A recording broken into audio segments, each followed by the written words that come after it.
This is the planning board meeting of November 13. There's a new member appointment that took place this morning. Planning board meeting of November 13. My goodness, so I sound like that. Was it doing this? Yes. Okay. And that was the one I was gonna help them. Oh, that's what I.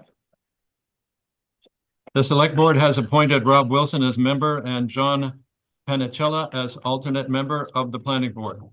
Rob will complete the term of Rick Smith ending in 2026, and John will complete the alternate term of Rob terminating on 2028. Both appointments are effective immediately. Both appointments have been sworn in. All board members are appointed by the select board. And there are a few things that need to be taken care of before dealing with the agenda. The first matter is the email clarification. That is, as a matter of clarification, using the email reply all among board members is to be avoided because email may be construed as deliberation outside of a properly noticed meeting. Such emails could be construed as violation of RSA 91A, the right to know law. Emails sent to or from planning board members may be subject to public disclosure under RSA 91A and could be interpreted as holding an unlawful meeting if group discussions occur outside of a posted meeting. Therefore, the board's policy is to avoid discussing planning board discussing planning board matters amongst members on email. Board email communications from staff, from consultants, or council should be conducted using the town's web email facility. Members and alternates may obtain an email address from the town. It looks like your member name at watervillevalley.newhampshire.gov so that communication with you avoids using your personal email address. Also, I need to discuss alternate seating during application evaluation. The reference is New Hampshire State Law RSA 673, paragraph 6, subparagraph 5. State law explicitly permits unseated alternates to participate in board meetings as non-voting members. The exact level of participation is decided by local boards. Council has recommended alternates are encouraged to attend all meetings and may sit at the board table to participate in a general meeting discussion and question periods, and may do so during public hearings, but cannot make or second motions or vote on any deliberation before the board unless directed by the chair to serve as a voting member. So during deliberations that lead to a vote on an application, alternates will be asked to move to the audience or to a separate location to prevent any occurrence from being construed as influencing voting members. In the future, it's possible that tent cards could be placed in front of each member and each alternate during the meetings to make identification clear to the audience present and on video who is a voting member during the general proceedings when alternates are seated at the table. I also need to discuss and further clarify planning board procedures. Further clarification regarding how the planning board operates to make its decision has become necessary because the planning board finds itself to be under a great deal of scrutiny and is subjected to criticism from those for and against contentious matters that come before the board. So this morning, I'm going to talk about how the board proceeds to a decision. The Waterville Valley Planning Board operates under the authority granted by New Hampshire State Law RSA 674 and 676, as well as the town's zoning ordinances, subdivision regulations, and site plan review regulations. The planning board is legally obligated to evaluate each subdivision and site plan application based on these statutes and regulations, which means that any decision we make, whether approval, denial, or conditional approval, complies with state law and local regulations. Public comments are important, and they are an important part of the process. Community input helps the board better understand citizen concerns and to identify potential impacts that otherwise might not be apparent. However, while public input is valuable, the board's decision must ultimately be based on law and the aforementioned regulations, the facts pertaining to each application. Both the applicant and the member of the public have equal opportunity to present information, evidence, and expert findings. Public comment may influence whether conditions should be applied to the approval to help balance the applicant's legal right to develop its property with protections for the town specified in the ordinance, regulations, and in state law. We encourage residents to share their input during public hearings and thank those who are willing to participate. Residents must understand and accept that the planning board cannot approve or deny application based on popularity. The planning board's job is to evaluate every application without prejudice or bias according to the law and the regulations. The board does not take a position for or against any project. The board has no opinion. Instead, the board's job is to apply the town's ordinances and regulations equally and consistently. Again, the board's job is to ensure that the process remains fair, transparent, and grounded in law. All properties within designated zoning districts carry certain development rights under the town's ordinances, and those rights may be exercised in compliance with the town's regulations, regardless of the nature of the proposed project. All applications are evaluated under the same regulations, and all property owners are treated equally. If residents wish to prohibit certain types of development, the proper procedure is to propose the adoption of a new ordinance or to propose an amendment to an existing ordinance, either by working with the planning board to draft an amendment, which is the usual procedure, or by independently preparing a warrant article for the next town meeting. I'm referring to the vote that takes place during the day before the evening business session. This daytime vote is where voters approve or reject the proposed ordinance changes. The planning board cannot modify existing ordinances in response to public opinion regarding any submitted application. The board first evaluates an application for completeness.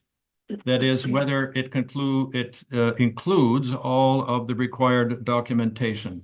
This typically includes, but is not limited to, a written application, engineering drawings, showing the site layout in detail, building placement, parking, drainage, utilities, provisions for flood hazard areas, landscaping, screening, easements, and legal considerations. While concerns about community character and aesthetics will be heard, state law requires that the planning board's decision be based on compliance with objective measurable standards, which are spelled out in the town's ordinance and regulations. Aspirational statements such as those found in the master plan or in goal and vision statements do not carry legal weight unless specifically adopted into town ordinances. If a planning board's decision were appealed, the New Hampshire court would base its judgment on whether the decision is supported by law and the town's ordinances, its measurable regulatory standards, not on any aspirational statements. The planning board's decision must be based on verifiable information. If an applicant makes such statements as, "This will all work out," "We are confident this plan will be sufficient," or "It will be fixed later," the applicant must substantiate such claims by means of credible third-party expert studies before the board can rely upon the statement and accept them as fact. It should be noted here that submit materials such as perspective renderings or computer-generated images are considered illustrative. The legally binding commitments that an applicant makes are found in the engineering plans and the supporting documents submitted with the application. and these documents are the basis of the decision to approve or approve with conditions or to deny as delineated in the aforementioned RSA regulations. The residents and voters must also understand that the planning board is made up of volunteer residents, not experts. If conflicts arise among applicants, abutters, consultants, and lawyers representing these various parties, the planning board may, under RSA 676 for paragraph 4, subparagraph L, require an independent third-party expert evaluation on matters such as parking capacity, traffic, drainage, or noise. When the board determines that expert studies are needed for clarification, the applicant is responsible for the cost of those studies as allowed by law and is specified in the town site plan review regulations. If the applicant declines to provide the requested information or refuses to authorize the requested expert studies, the board may deny the application without prejudice. The denial without prejudice means the applicant must submit or can submit a new application, which would be reviewed as if it were being presented for the first time. The planning board's legal duty and responsibility is to base its decision on facts, evidence, and applicable law. Approving an application without adequate supporting evidence could expose the town to legal challenges and undermine the board's statutory obligations. We, the planning board, are volunteers serving the community. Our decisions are supported by our professional planning consultant, our municipal council, and independent experts. These professionals ensure that our decisions are thorough, defensible, and consistent with New Hampshire law and town regulations. With this better understanding, the board will now proceed with the evaluation of the application before it. Today, the board is discussing the application's completeness. Today, the board is discussing the application's completeness, but nothing else. Everyone must keep in mind that our goal is to ensure that any application is reviewed fairly and transparently, respecting the town's regulations while respecting those rights granted to the property owner under the law. Now, planning board calendar for the balance of 25 and into 2026. Before the meeting concludes, the board will need to decide how it wishes to handle the demands on its time in the coming weeks and the time demands foreseen leading into the next year. These discussions and decisions have to take place in public, so the board needs to set date, time, place for public hearings required by this application and the zoning and ordinance amendments reviews required before town meeting. And there will be also public board meetings on December 11, January 8, and February 12. The submission of the Adventure Zone application occurred on October 9. The applicant agreed to a review of completeness today, November 13. However, a parking study pertaining to this application was submitted 2 days ago, Tuesday, November 11.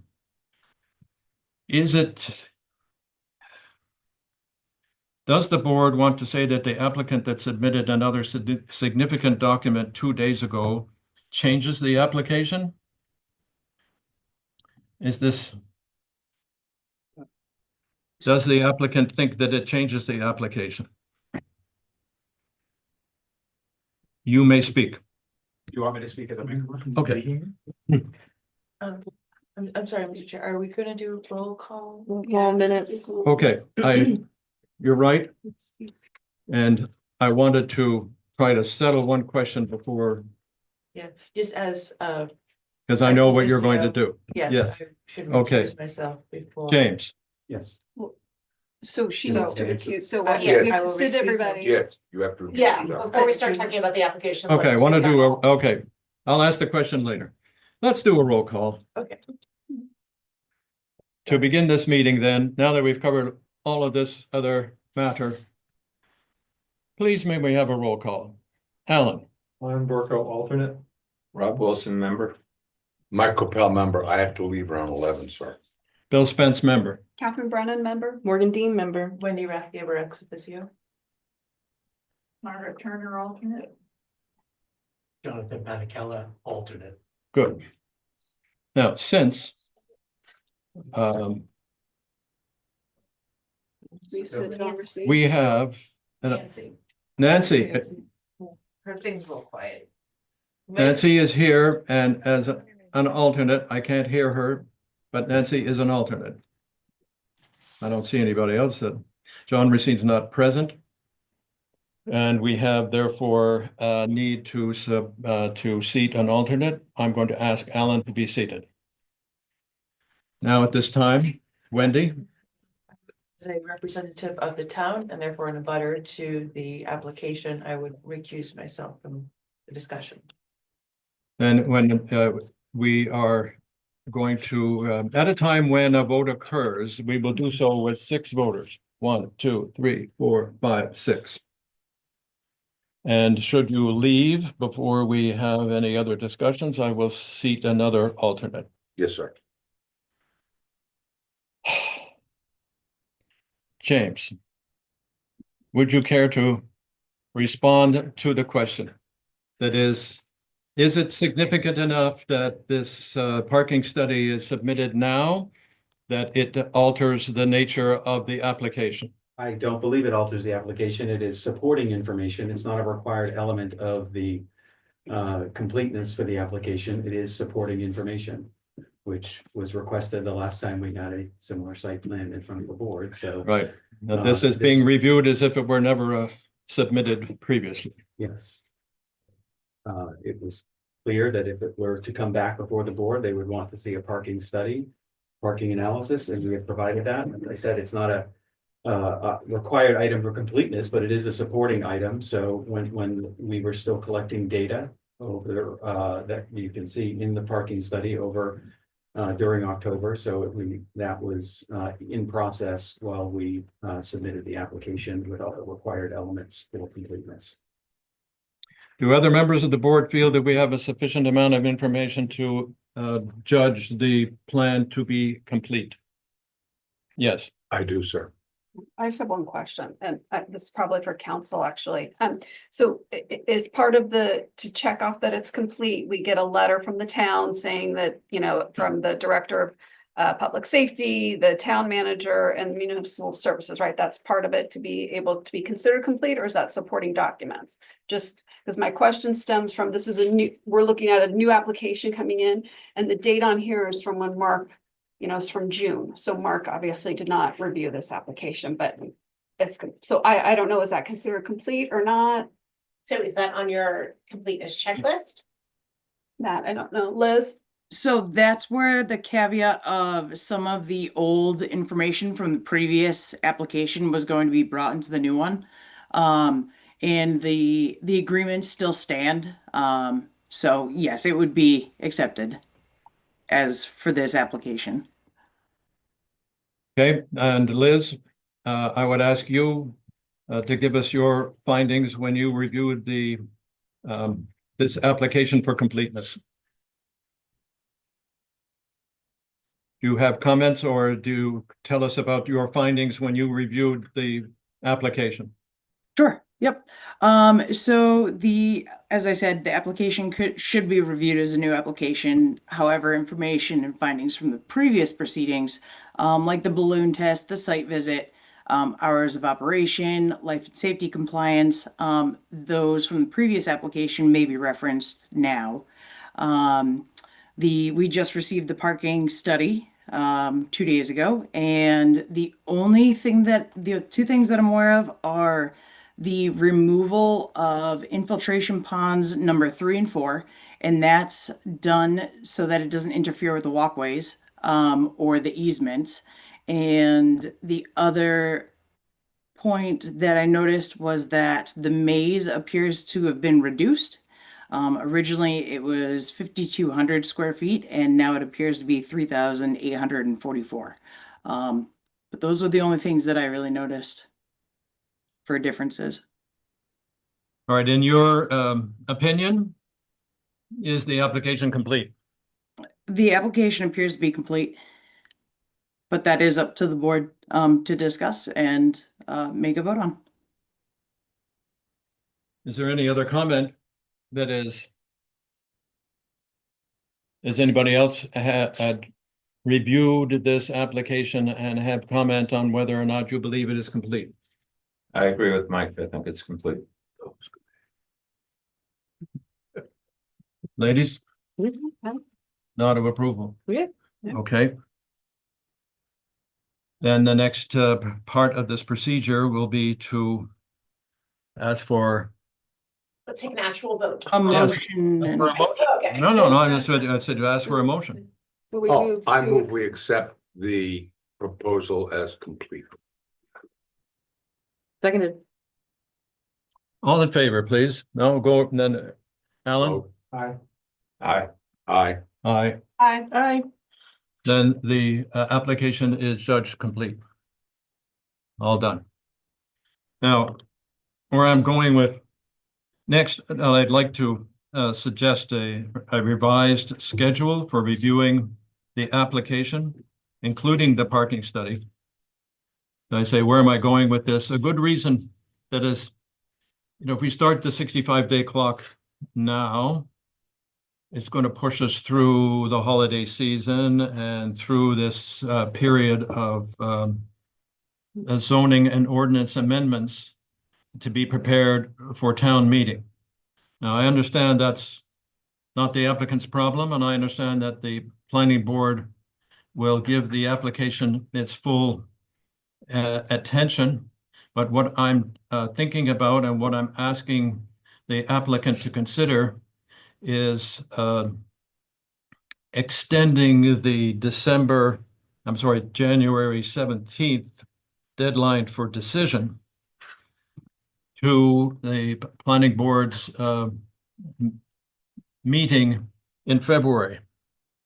Is there any reason that the final decision on whether to approve, deny, or approve with conditions could not be rendered at the planning board's decision meeting on February 12th?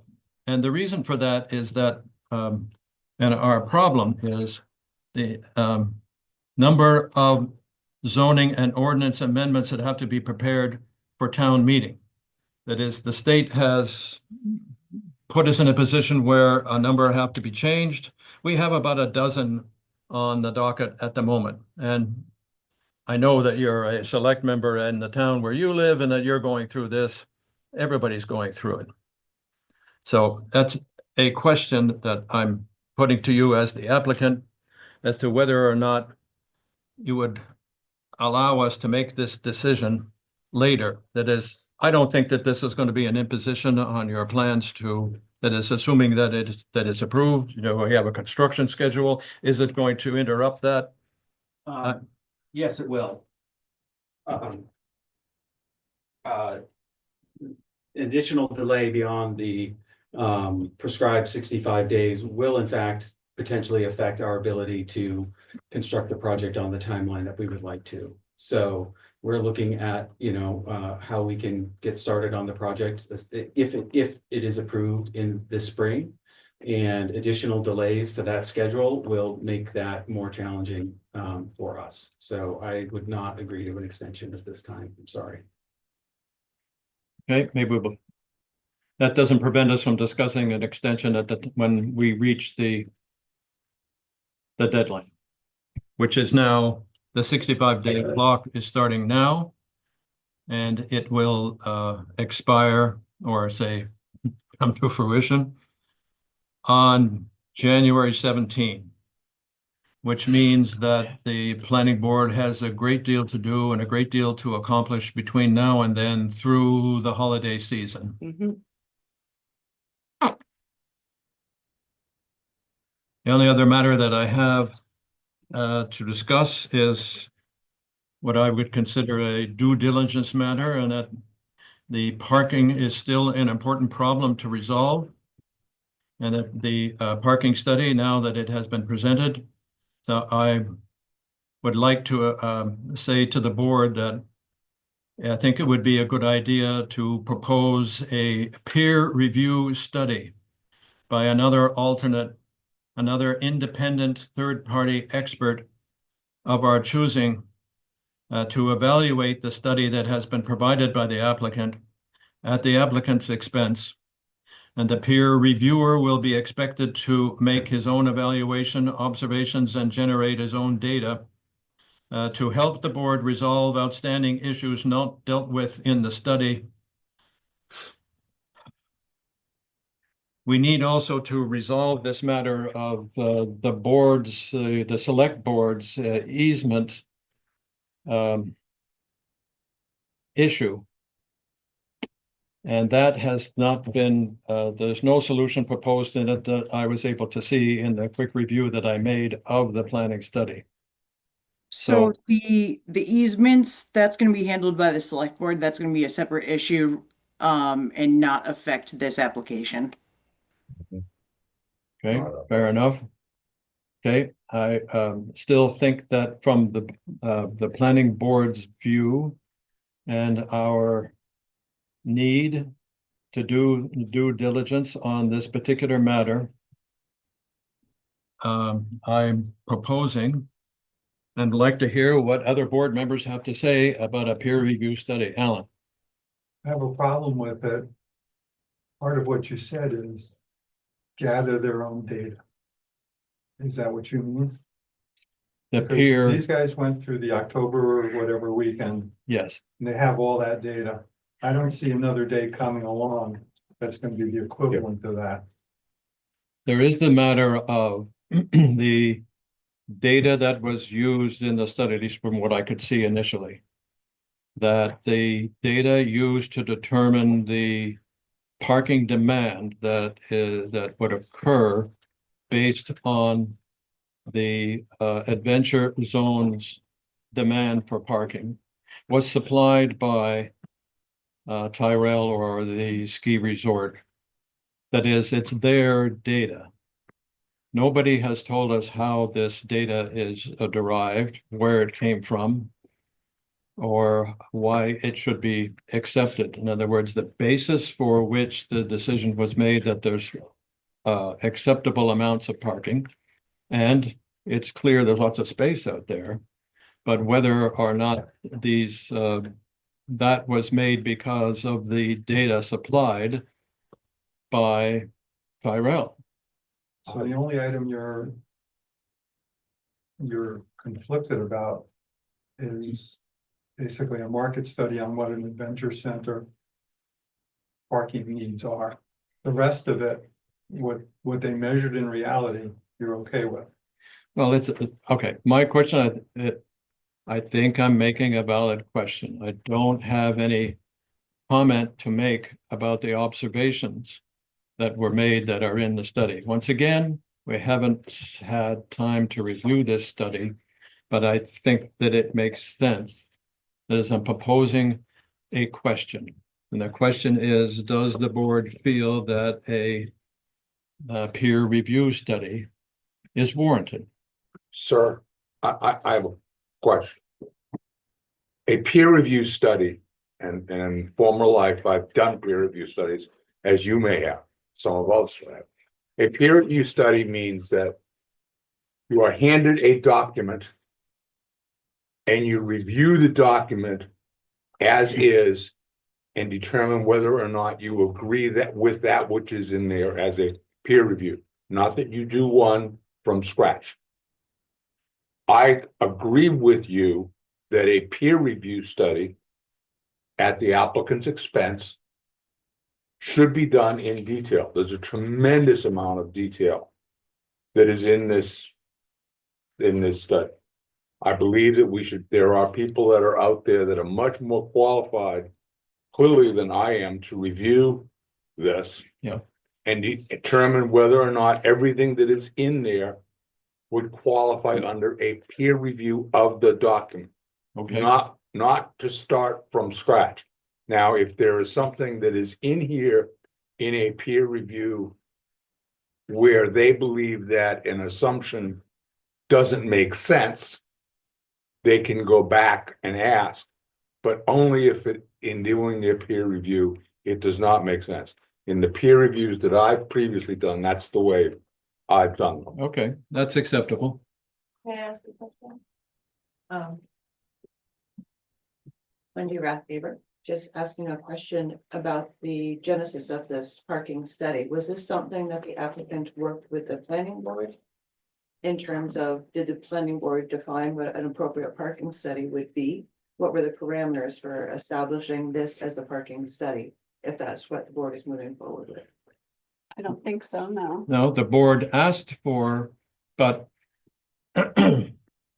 this is a application that has been made as if another matter never occurred. That is, we're reviewing this for the first time. Right.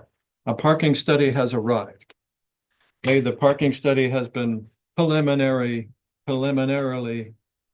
reviewed. I think there are some questions. And the only matter that I think that is before us at the moment is whether or not the board feels that a peer review would be recommended. That is, I don't want to go back into history. I don't think that's valid. But what I will say is that the board did request and the applicant did provide a study. Do we accept it and do we find it to be answers to the questions that we have? Bill, are you looking for a motion that we want, demand, whatever you use, Yeah. whatever you want to use, that the parking study that has been submitted to us be peer reviewed by a qualified specialist in parking studies for us at the applicant's expense? Yes. That's the motion that I'm making. I have input first. Yes. Um, Now we have a discussion and that there's a motion on the floor. We still discussed the motion. Please go ahead.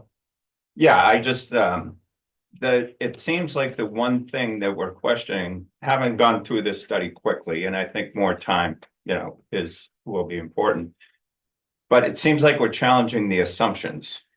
And not only were there assumptions by the applicant who knows those parking, lots better than anybody in their usage, they actually went out this third party and got actual data.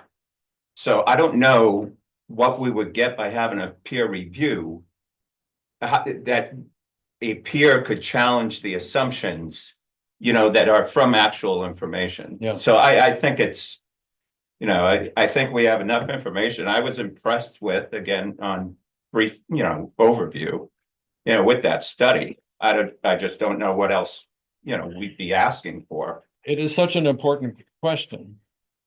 And that we are not experts in parking. And that it is a matter that, when we come to deliberate on whether to accept the application, will undoubtedly come up. I suggested that more information and to be confident in the validity of this study would be very helpful. Okay. That's how I viewed it. No, And I view it that we this is a can board. We're read discussing and- this in public and that everyone's opinion. I mean, I think the whole I idea. can- of Third party, it was an impartial third party. In the previous life that we were requesting an impartial third party study. And this is coming from the applicant. I don't know. I'm not a parking expert. And I want to go back and reread the study in more detail. I went over, it looks like it was based on 6 days of data. Okay, I don't know. Is that standard? Is that an industry? I don't know. That's why I think a third party, I don't know if peer review is the right word. I don't know if it needs to be somebody that, I remember Liz researched companies back, was this one of the companies? I don't know. I just feel like it needs to be something that doesn't come from the town. It doesn't come from the applicant. This is, and So, yeah, VHB is one of the engineering firms that I did speak with, that pointed out the ITE regulations, the parking regulations.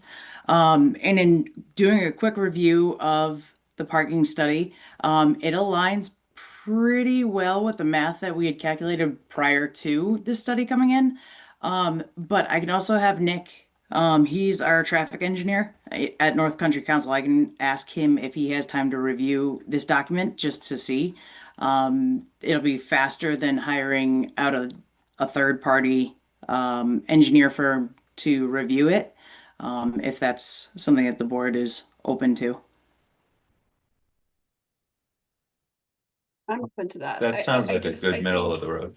Yeah, and I think it should be, yeah, we should decide sooner or later to get the ball rolling, so it's not, Now, fast and cheap. yeah, so we're not waiting and then Doesn't now have to we, be are, cheap, we're just not for the paying for it. applicant Fair to point. be able to plan, so. Yep, we don't want to rake them for no. So, do we have to take a vote? Well, or there's a we- motion on the Oh, floor. nobody's second. There's a motion, there's no second, and you have some alternates who wish to speak. I am understanding and I'm looking at Morgan. Is there a comment from you? Not yet. Okay, John, yes, as you wish. Jonathan Panicella, Windsor Hill. I would concur that it'd be prudent to have an independent review, unbiased, objective from a third party. Margaret,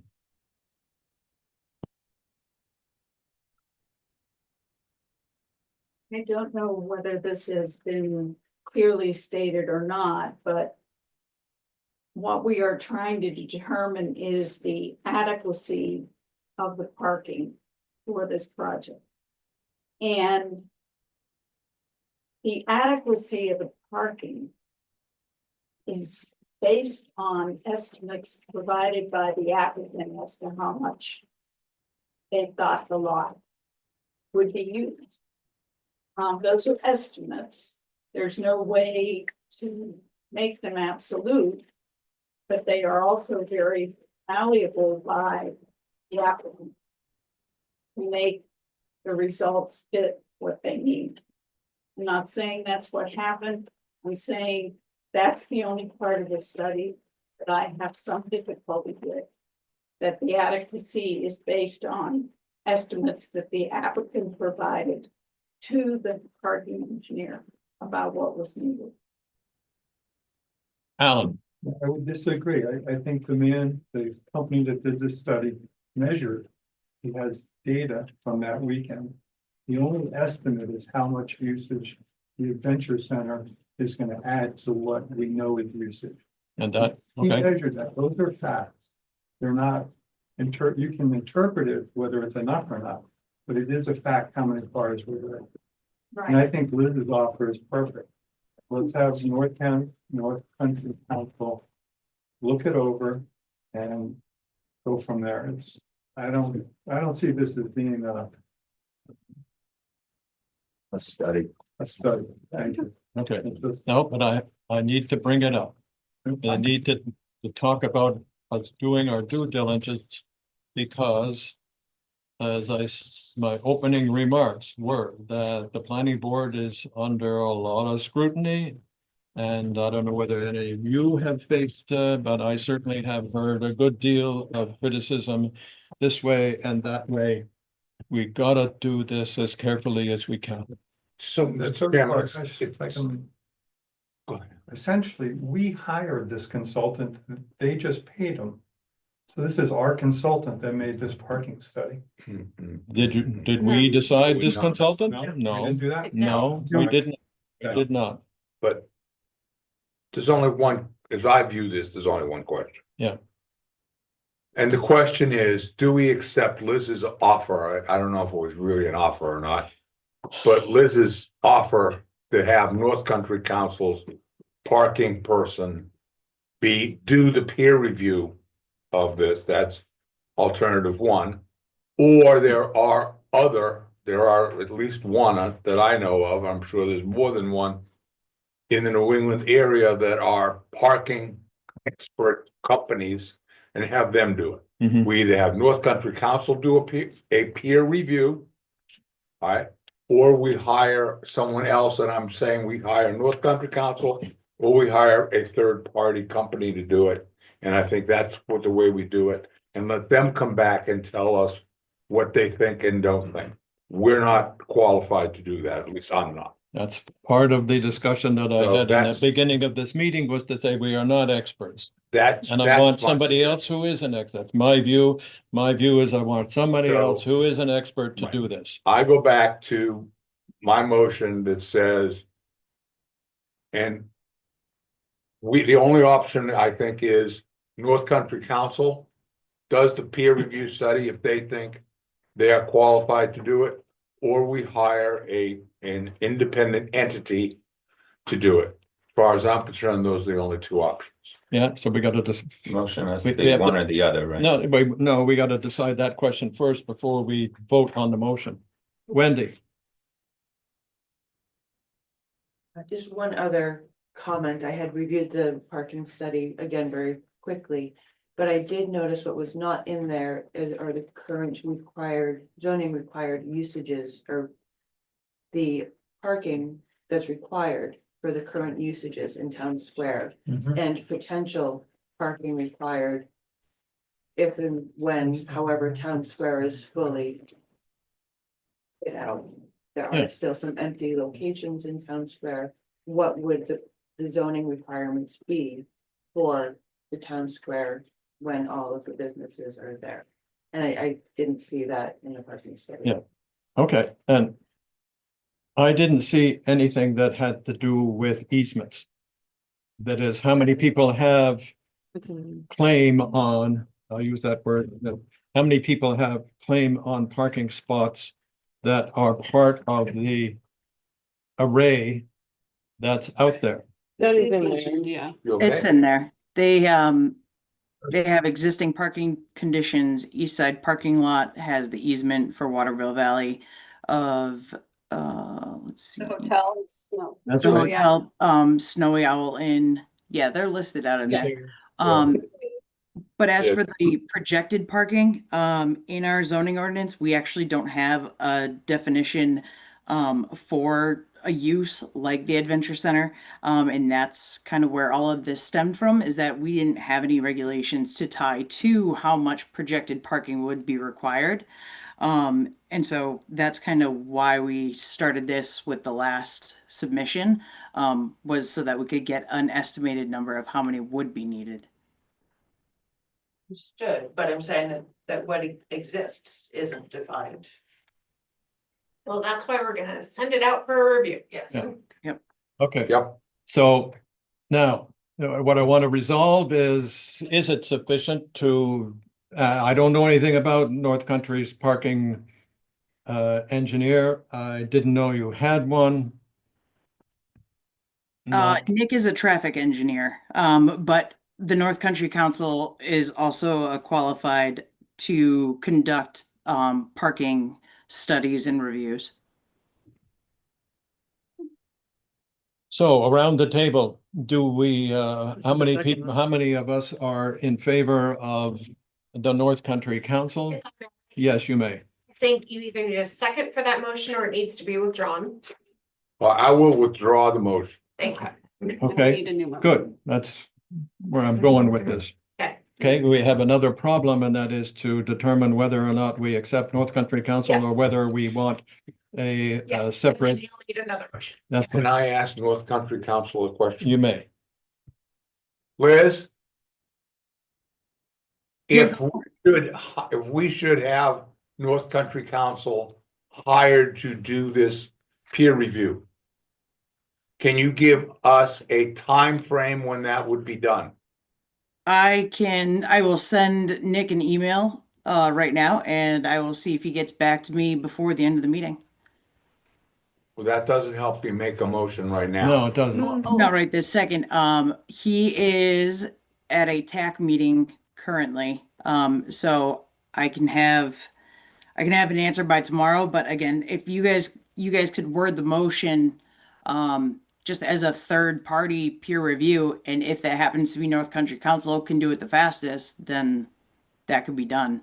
You don't need to specify exactly who does it. Just a peer review. You're requesting a peer review to be done. No, the question before us right now is whether we do North Country Council or another independent third-party expert. Well, you could do a motion to have a peer review done with preference for North Country Council if it can be done the quickest. All right. Okay, so I'd say quickest, I would say that it needs to be done at least by the end of the year. Hmm. You know, look, we have this, now we've accepted the application as complete.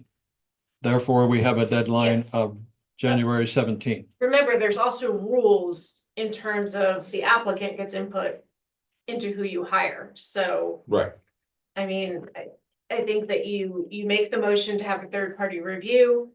Ideally, we would have North Country Council do it because it would be quickest and cheapest. But if that's not going to work out for some reason, then we would be in touch with the applicant, discuss other options. And get it rolling before. I have a question. And I guess the legal question, and then assuming what your answer is gonna be, a question for James. Hmm. Can we ask the applicant if North Country Council is acceptable to them to do the third party? Is that something we can do? Absolutely. So may I ask him, Mr. Chairman? Yeah, and I'll ask him. James, would you kindly answer that question? Completely acceptable to us. I didn't mean to put you on the spot, but it's fun to But put you on the look, spot. we're trying to make progress. Yeah, so let's make the motion. I move that we have a third-party review of the parking study done with preference given to North Country Council on the assumption that they can have it done by December 15th. Second. There's time for discussion. Okay, we have a motion, we have a second. John has his hand up. Is this just a parking or a parking and traffic study? Parking. Thank you. Is there any further discussion? All in favor of the motion? Alan? Aye. Aye. Aye. Hi. Motion passed. Now, what we need is for our friends at North Country Council to give us an assessment and the deadline, can they meet the deadline of December 15th or before?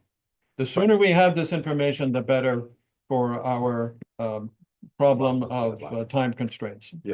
Ask for a backup motion. That if North Country Council cannot meet the December 15th deadline, that Liz is authorized to communicate with the applicant. Hmm. To engage a different third party reviewer. Would someone like to make that motion? A board member?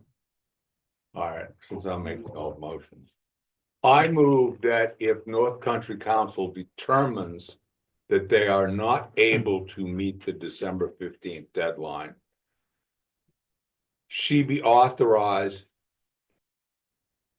along with you, Fine. along with our chair, to find a qualified third party to do that study and meet our deadline. Is that okay? Second. I have a second. So Sure. the motion is on the floor, now discussion. Okay, so, but can we, I feel like, yeah, that's all fine, but like, let's get something to where, let's say nobody, you know what, we're getting into the holidays, people are getting busy, and you know what, nobody's gonna be able to get it done by Yeah, they, January 15th. I'm just saying, Yeah. putting up, like, just to keep the ball rolling here. Like, can we either authorize now or put in contingency now that we would then be asking for an extension because we won't be able to get, or is that? We're gonna hope Nick can do it. If Nick can't do it, we're gonna find a backup. Okay. We're gonna be back here at some point, Okay. presumably before December 15th. You can count on it. So Like we're next gonna be week. able to have this conversation before the This- deadline runs. And if there's a hiccup, we can figure it out then. Okay. But this way, we've got authority. If Nick says no way, Okay. we can keep the ball rolling. Right. Yes, in other Yeah, words, sense. there will be a special meeting before like, the Next week. deadlines occur. oh get used to the idea of being here. You can all live with. All right, there's a motion on the floor. Is there any further discussion? All in favor? Yeah,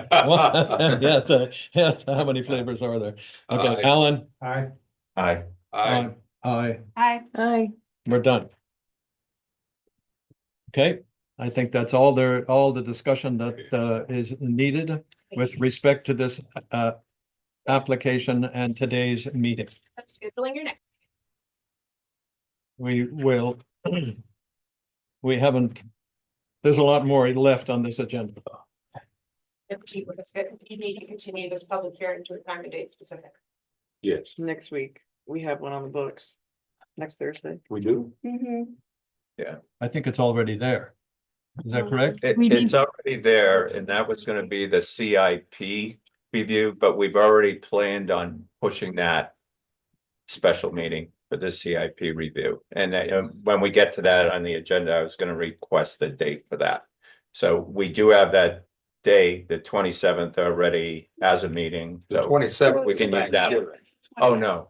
No, this is something I'm different. not coming. to This is just the Thanksgiving, not even 20th, for you. we'd already got a Not special even for meeting you Yeah. would I come here Yeah. on Thanksgiving. set up for November 20th at 8:30, planning board. Neither I nor anyone from my Yes. office can be here that day. I thought that meeting was gonna be really That's to get into the 20th. ordinances and stuff too, based It on is. yeah. So we have a special meeting planned for next week, The November 20th. at November 8:30. 20th. and we're doing that. Mm-hmm. I'd say get used to being here. So yeah, and to circle back to Laura's point, if we don't table the public hearing to a date certain for this application, then we will have to renotice it per RSA guidelines of 12 days prior to the meeting. So the public hearing, there should be a motion and a vote to table it to a date certain. I'm ready to hear a motion. Well, do we need to discuss the What date date? certain? Date, November 20. You're No, gonna do that's it on the done. 20th, Oh. on top of everything else you're doing that day? Yeah, and they're not What gonna else are we be, doing that day? And the But they council won't will be be there. here. We're doing ordinances. we need a separate meeting that council can be there at, correct? Okay, I like that. Is that after the holiday? I can't be here next Wednesday or Thursday. I can't be here next Tuesday. I could be here next Monday. I could be here next Friday. I could be here the 24th. I could be here the 25th. I could be here the 26th. I can't be here on the 25th. Yeah, me either. I could be there. I can be here on the 24th. I could be here on the 24th. I could be here on the 24th. I could be here on the 24th. Alan, Nope. Well, we don't care. John. Oh, that's so rude. When's the meeting? What time? 8:30. On Well, no, Monday. then I couldn't do that, but I could do an evening meeting, because I. Actually, the 24th, I'd be good. In the morning, Yeah. 24th? I'll Maybe make we whatever can works. do- Whatever you I want. can't do during the workday. I can do after work. I'd be here by 5. I could do any time on the 24th. So, Okay, there's a proposal for an evening meeting on the 24th.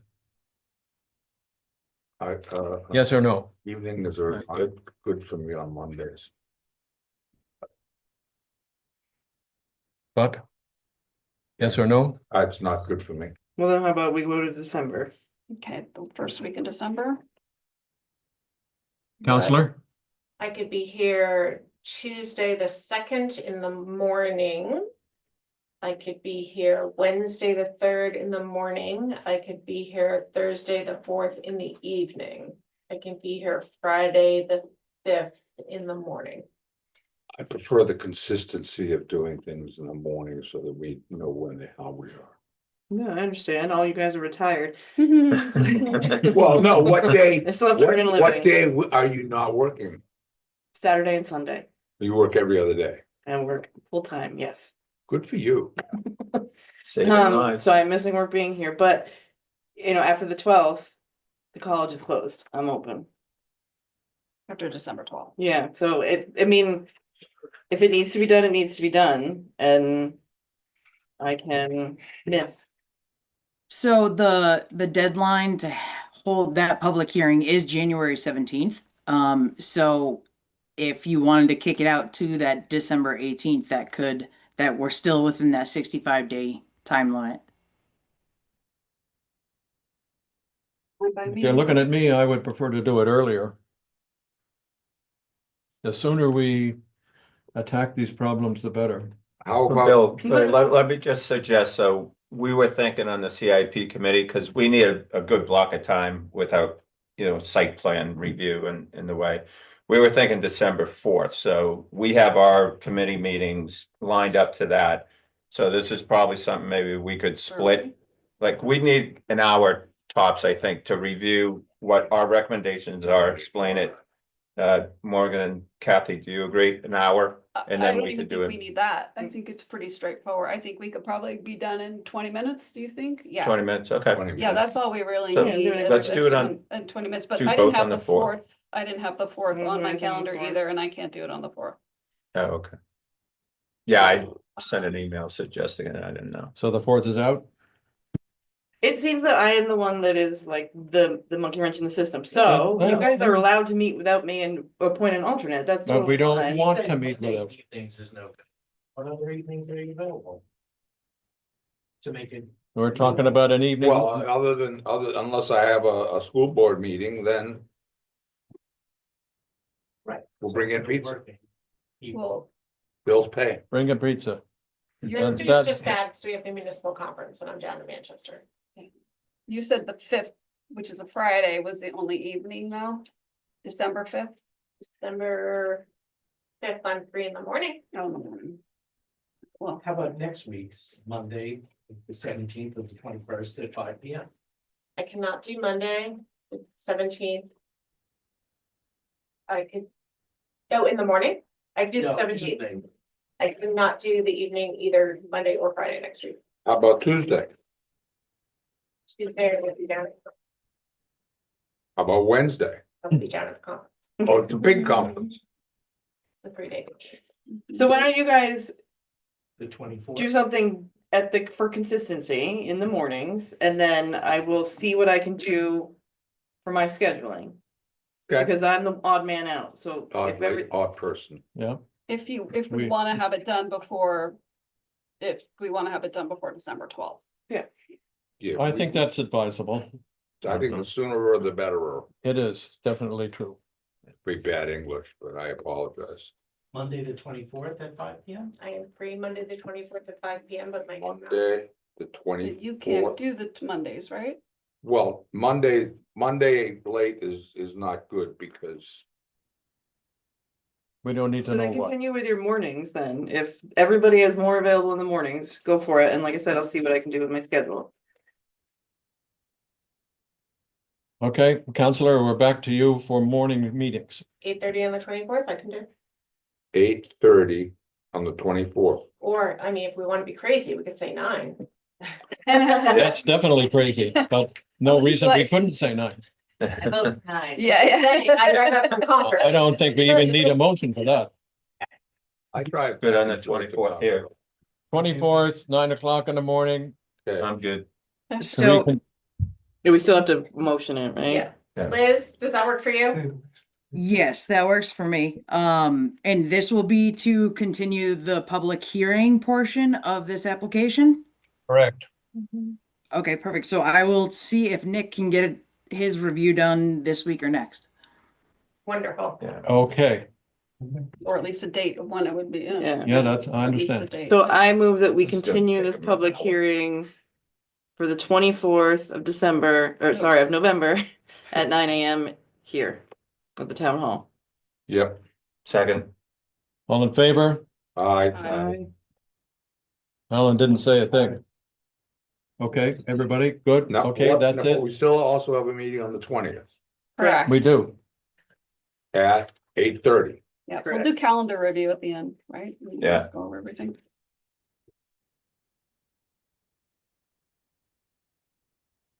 Thank you for being here.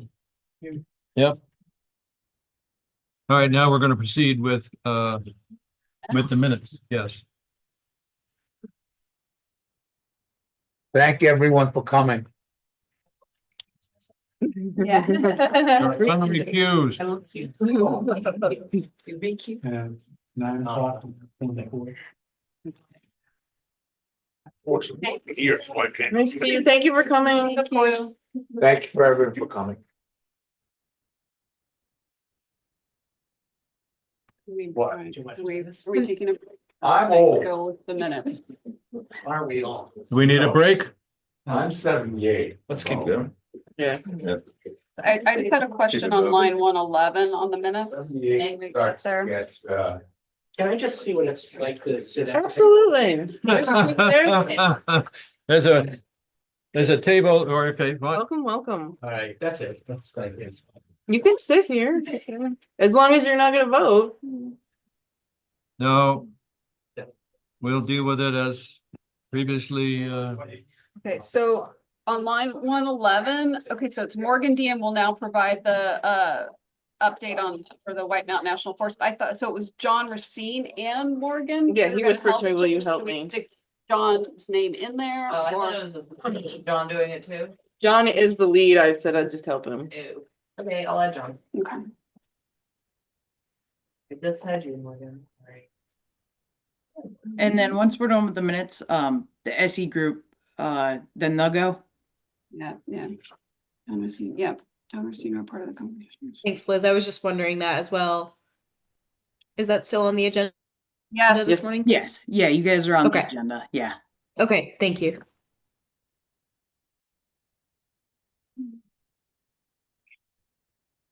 I think that was it. Did you have anything else? No. Yeah, the 30.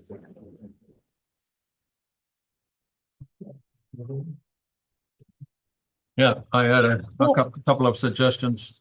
Did they Actually, make I'm it? They sorry. did. Too. Can we look at line 118? Again, talking about the Corcoran's Pond. So John Racine reported that the Conservation Commission is working on to resubmit an application for the ongoing mitigation project. So that's the project right in the stream coming down Yes. into, so it's the Right. whatever it should be the name of that stream or no, I don't know. That's It's Snows not- Mountain Stream. Yeah, versus, okay. Do you know what the actual Okay, name of it okay. is? Snow's Brook. Yeah. Snows Brook remediation, is that what it is? Yeah, Snows it was Brook just, remediation? it's into, yeah, the stream that goes into Corcoran Pond. Okay. That was. Right.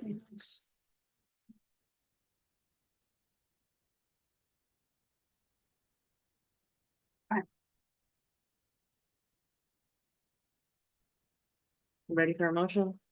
Okay, so the one red mark is accepted? Yep. 996, okay, ready for a motion. I move we accept the meeting minutes as amended. Second, All in favor? Aye. Meeting minutes approved. Alright, Steve. The C group. Now, we're gonna talk to the SE group. Hello, SE Morning, group. everyone. Good morning. How's it going? Aye. Well, you've heard how I'm it's Julia. I did hear I was going. You're right. I'm Julia. I don't think I've had the opportunity to present to you all yet, but I've been working on this project behind the scenes with Alex and Noel.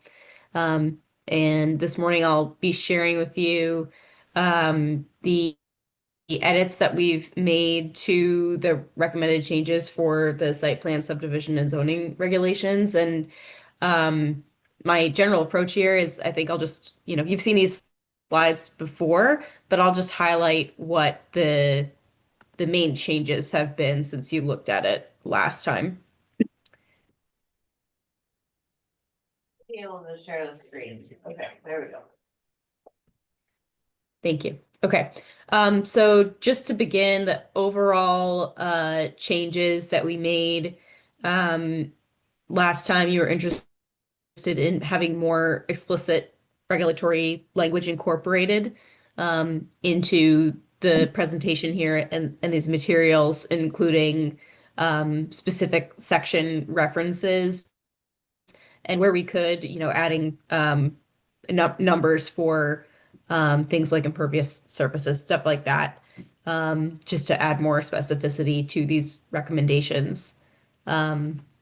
We also removed some of the trail connectivity information that we had that the group wasn't interested in last time, and changed the presentation of the fire-related recommendations to have them be in a more phased implementation plan.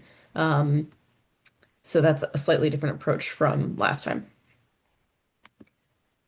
That was the forest All fire. right. Yeah. Yes. Sorry, my screen is going a little haywire. Okay. So just to run through this again, to remind us where we've been, this list of best practices is foundational for us to understand what types of regulations are best suited for resort communities that have unique pressures. So we're thinking about things like context-sensitive design, walkable and mixed-use centers, flexibility for uses that are temporary and seasonal that may pop up throughout the year. Of course, affordable housing and workforce housing is an important consideration in any resort community. Also, transportation considerations and multimodal transit. Climate is a very important one, and something that, is a theme in the previous planning that you've done in terms of the conservation goals that you all have. Short-term rentals are an important thing to regulate in any community like yours. Also parking management, which you've talked about this morning already. And lighting and landscaping and other design considerations that promote aesthetics and also guard against nuisance.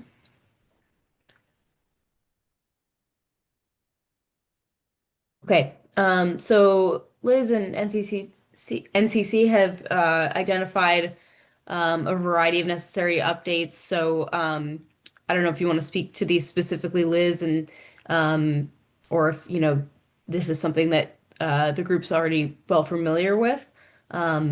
But these are things that we weaved into our recommendations here. Yeah, so this list was compiled from everyone's feedback from the planning board. So everyone is pretty familiar with it, minus probably the workforce housing compliance. There was a law change a couple years ago. Yeah. So that's probably the only one that they may or may not be fully educated on. But everything else, yeah, is it looks pretty much the same that we've been talking about the whole time. Yep. Okay, great. Yeah, we can touch on the workforce one when we get to that slide. Okay, so this is the framework that we presented before, and that hopefully can be helpful to you all in reviewing these changes. Is this something that you want to approve as is? Table for now, approve with changes, or reject entirely. And I think at this stage, now that we've reviewed this a little bit more, we're anticipating minor changes at this point, or approving as is for some of these that have already been reviewed. And I should say, this is just to keep in mind what the nature of these recommendations are. They're recommendations. So, the board approving them today is not the same as adopting them into code. Yeah, that's something I'll work with the board on after. If they are good with the recommendations, then we'll go through it and then we'll plug it in to the site plan regs, the subdivision and zoning ordinance. We're going to focus on zoning ordinance first. If the planning board wishes to move forward with them this year, just because of our time constraint. So. Yep. Sounds good. I have a question. Okay. Yes. I thought there were I guess I could use the word myriad of zoning ordinance amendments that we kind of sort of have no choice but to Yes. resolve this year. Yep, that's what I've got handled, which should be on the agenda, I believe, after this. Are the zoning ordinance changes required from state law changes this year? I don't know if the zoning ordinance, I don't know if I sent it over with the changes directly into that zoning ordinance document. But Yes, you Yes. did. okay, perfect. So those are the ones that are state mandated from this year. And then after today's presentation, if we want to add any of their recommendations in this year as well, we will, I'll also incorporate those.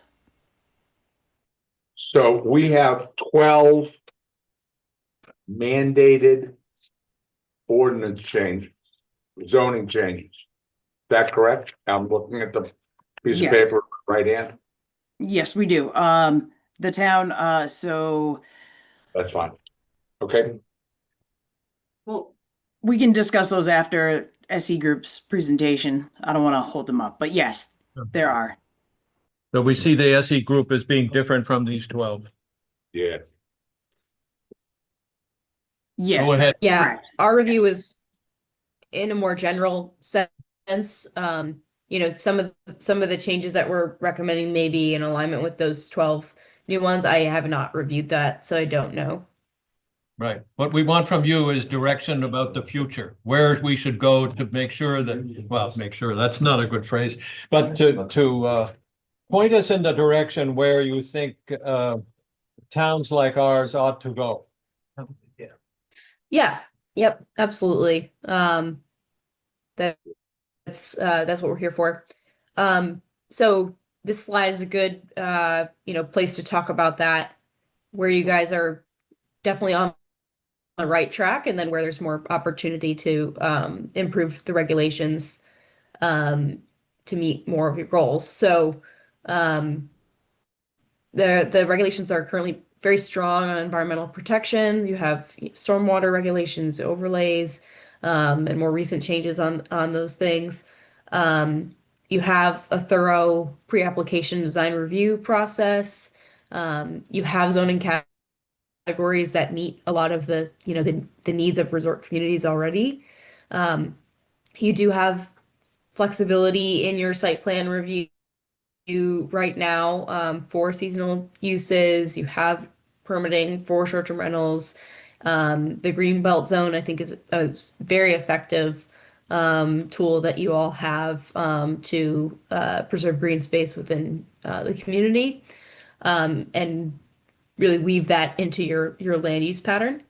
You have shared parking enabled, and you have lighting standards that are pretty strong in terms of dark sky protections. Where there's opportunity to create more regulations or adjust existing regulations, right now, speaking very broadly, it seems like the regulations are well suited to the current development that you have. But if there are significant new developments associated with the resort, there might be a need for more robust regulations locally for how to deal with that. And that could look like specific design guidelines, more regulations related to multimodal transportation, walking, biking, transit, and even sort of like tram type transportation opportunities. Workforce housing incentives right now, we've determined that the regulations are kind of doing the bare minimum to meet current state statute. Liz probably has more to say on that in terms of the future. But there's more that could be done there. There's also things in zoning that can help encourage those more like temporary and seasonal businesses that can really help create vibrancy throughout the year in a resort community where things are so seasonal. There are some environmental standards that are, relying on federal provisions for like the Clean Water Act, for example, right now, that don't have a local equivalent. And uh, that I don't think that's an issue today, but because the landscape of environmental regulations federally is evolving, it's just something to be aware of. That if those Clean Water Act protections go away or become weakened, you will want to have a replacement either locally or state at the state level to regulate those same things. Julia, Yes. John Panicella, pleasure to meet you. There seems to be a lot of environmental, and that's all wonderful, lighting, parking, things like that. Is there any architectural review guidelines that we could enact? I know I had spoken to Mark about where I come from. Yeah. There's an architectural review board. It would be nice to have a uniformity of structures when they build whatever anybody builds, and I spoke to Mark about it. I was like, if I wanted to build a purple house, I could probably do that. And he's like, yeah, you Yeah. probably. But a purple house wouldn't be, I don't want to use the word conformity, wouldn't be conducive to maintaining the surrounding architecture in the valley. And I think one big aspect that this town misses is that we wanted to maintain a certain beautification. The Golden Eagle Lodge is gorgeous, Town Square, despite. That's our first bullet point. Yeah, I right think there. so. Okay, all right, Yep. I see Skip that. ahead for a second on. Oh, wow, my scrolling is very fast. Okay. The resort design piece, I think, is what that. If you wanted to, you could broaden that to to the whole community or different districts where those design standards would apply. But Conway, New Hampshire is one community that requires architectural standards. North Elba and Lake Placid, New York is another one that we highlighted here that does specify different colors and materials. And it's also very focused on certain corridors within their community. So there's many different ways that you could do it. But yes, that is something that other communities are thinking about and would be good to consider in the future. Well, don't we have that? Like, I'm looking at our zoning ordinances on page 34, letter N. There's a whole section on architectural regulations.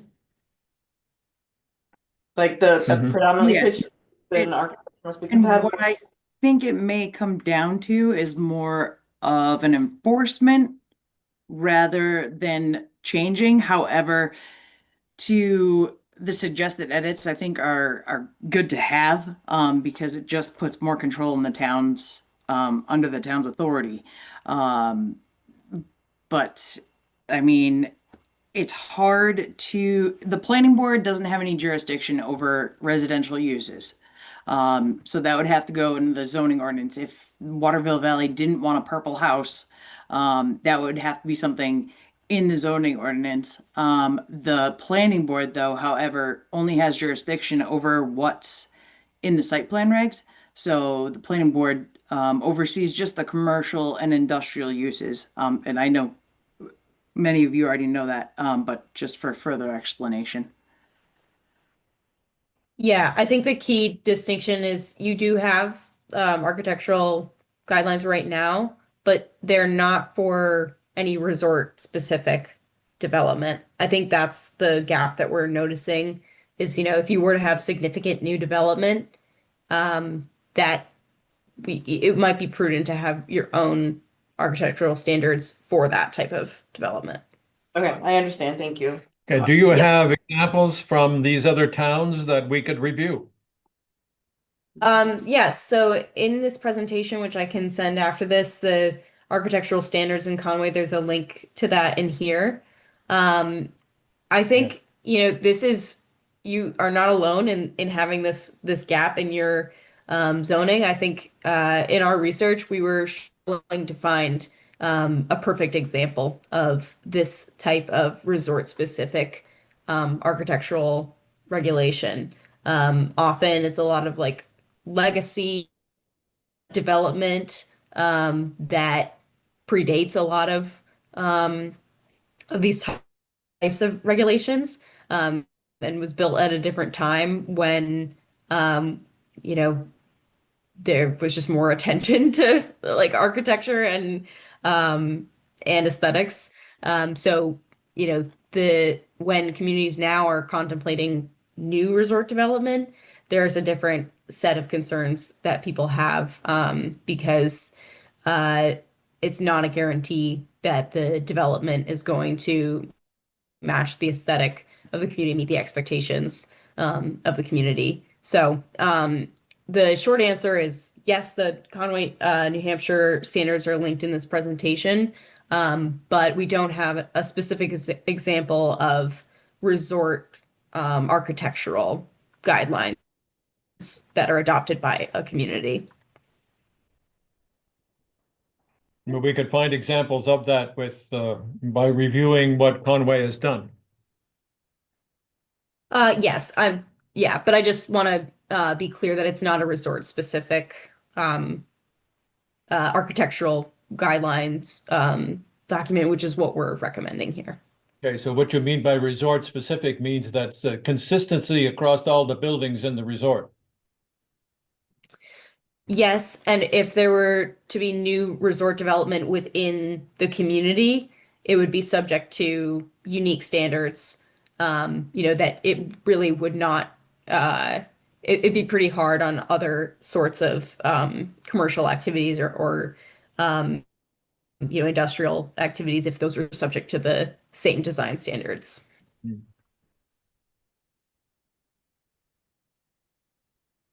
Okay, moving on. Great. Okay. So I did skip the initial site plan regulations piece. We have broken this up into the site plan and then the other topics. Okay.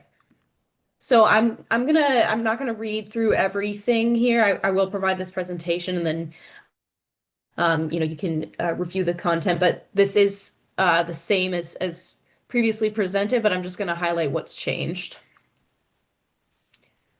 Okay. In terms of stormwater and buffers, we have changed the impervious surface maximum here. So now instead of having we had a placeholder previously, and now the new subsection that we're recommending in this section is to add an impervious coverage maximum that allows waivers if mitigation is demonstrated. So the number there in terms of like a percentage of impervious surface, I think is something that you all should explore with Liz, when you are actually looking at the adoption of these regulations. I think right now we would just be making up a number. So I think you need to, look at that again as you look to revise the recommendations to determine what that appropriate number is. And that could be done by looking at previous development applications, understanding what the impervious coverage was for those individual developments, and arriving at a number that you all are comfortable with. And that could be different for different types of development applications and uses. So what are you suggesting is that the impervious be limited?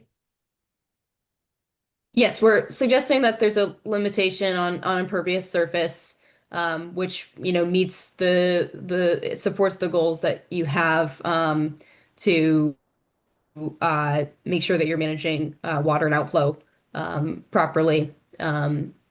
But at this point, we don't have a specific number for that impervious coverage maximum. I've seen in a lot of towns, they usually do like 25% of the lot. It has to be left open as green space. So that's definitely something that we could chat about. Yeah, peer communities are a good resource for that. But yeah, I would also recommend, yeah, looking at previous development applications to understand what people are generally proposing and then what you all are comfortable with in terms of that threshold. Do you know of any other towns that are specifying permeable pavement? Yeah, permeable pavement is becoming more popular. I live in Burlington, Vermont, and we recently approved a district that encouraged permeable pavement, but they do set a maximum percentage of it. You know, like if you are say I don't remember the specific number for this district in Burlington, but you know, say half of the lot area has to be pervious, only a certain percentage of that can be permeable pavement. So you couldn't, you know, just have the whole area be provided in that, you know, quasi pervious solution. Are there any towns that you know of where permeable pavement solutions are working? Is there any place where we could see what other regulations have been established that are producing favorable results? In Charlestown, when Dollar General went in for Charlestown, they had to do permeable asphalt, because the building was so big. And so they made an exception, they waived the requirement for, impermeable surfaces. The downside to that is more administrative work because there's a maintenance, you have to do annual maintenance to them. And we've learned, like with Dollar General, they don't keep that on their radar whatsoever. So it's usually about a year and a half that they're doing maintenance, because they're not paying attention, that it needs to be done annually. There hasn't been any issues yet with the surfaces itself or any water drainage, but it's something that the town has had to keep tabs on. And it's just a reminder in somebody's calendar saying, hey, you got to check in on their maintenance. And then they have to certify that it's been maintained by sending a receipt or drainage reports from it. Can I ask a question? Go back to my former life. What is the difference in cost between the permeable and semi-permeable in A, installation, and B, my understanding there's also a difference of cost in annual maintenance over the course of the next 15 or 18 or 20 years? I don't know the price difference of installation, but I know that the maintenance it would be significantly more for the permeable because they have to essentially like vacuum it. And then wherever the retention chamber is for the water, if they have one, but you have to have it vacuumed annually, or it plugs up and then it's no longer pervious. Fascinating. Yeah, and just to be clear, this section is not mandating permeable pavement. I think this could be part of that. But as I said in the, you know, Burlington example, I think it's good practice to say of the pervious area, only this percentage can be permeable pavement, because you do want to have other sorts of landscaping that achieves the same end goal. Okay. Moving on. Okay. Great. So the other thing to note on this slide is the master plan recommends a 25-foot vegetated buffer along streams, rivers, and ponds. But that is actually less than what the zoning currently has along moving water, which is a 50-foot buffer.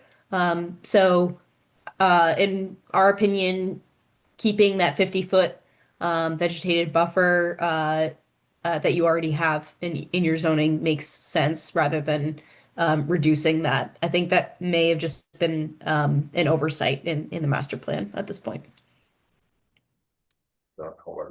No, no, we upgraded it. Okay, but we understand. We're going to change the master Okay. plan. Got it. Okay. Moving on to drainage and culverts. The main differences here are just we added specific article references and section references that would that direct, you know, the board on where these updates would occur. But we didn't make any changes the language here other than just adding this language here that the required replacement of obsolete words would happen at the time of subdivision approval. We hadn't included that that phrase at the end, the just clarifying when that would occur and be at the time of the subdivision approval.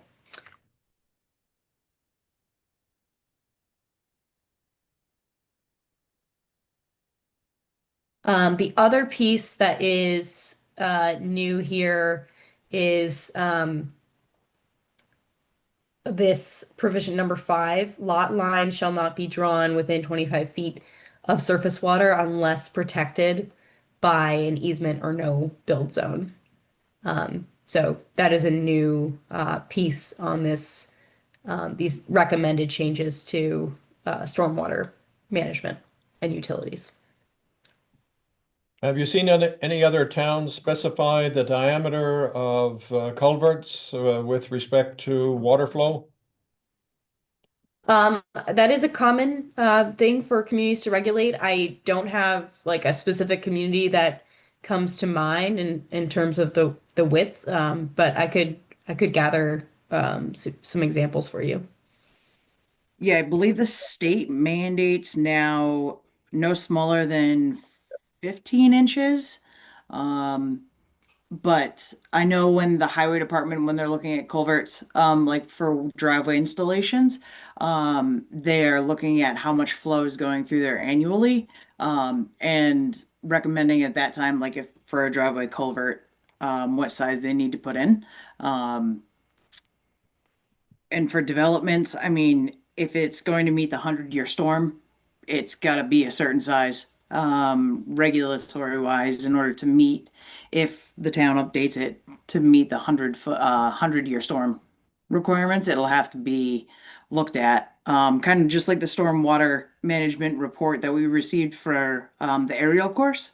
The same study would have to happen, and that would say what size culverts that they need or should go with in order to meet those requirements of the 100-year storm. Hey, what I'm getting at, does anybody go through town to say this drainage culvert is insufficient, that therefore you've got to dig it up and replace it? I think There it's are- less about, oh, go ahead, Liz. No, there are studies that can be done to do that. I know UNH did a couple studies in Charlestown specifically, and they prioritized the list. They essentially gave us a CIP plan for culverts, replacement and maintaining. And so that's something that can be looked into. And it was right before I got hired, so I don't remember the cost of it, but it's something that I can ask about. Yeah, I'd say that's a problem in this town. If we have a significant rain event, we're gonna have some flooding. Yeah. There's two parts to that, Bill. Yeah. The other part to that culvert issue is that culvert maintenance of that which we already have. Mr. Racine is not here, but he and I have walked around and looked at some of our culverts, Are they privately owned though, or are they the town culverts? both. So privately owned, the town cannot do anything about privately owned culverts, unfortunately. But we have privately owned and we have town owned, and in both cases, we've seen that. Let's just say there is overgrown. Everybody knows it, so there is a problem. And I don't know what we can do about the privately owned. And, you know, I'll beat the crap out of Rich later and he and I will walk around. He and I are good buddies walking around stuff. But we all know that there are problems. Okay, Yeah. moving on. Great. Okay. Moving to zoning, we did discuss this already, the importance of resort design guidance specifically. I don't think there's anything additional to note here. Okay, what you mean by resort design is the consistency throughout all of the architecture in the town. Is that correct? Specifically for resort uses. What we're thinking about here is making sure that the town is prepared to regulate large scale resort uses that could arise within the town. Right now, you know, you have the existing architectural standards, you have, you know, existing standards for a variety of, you know, development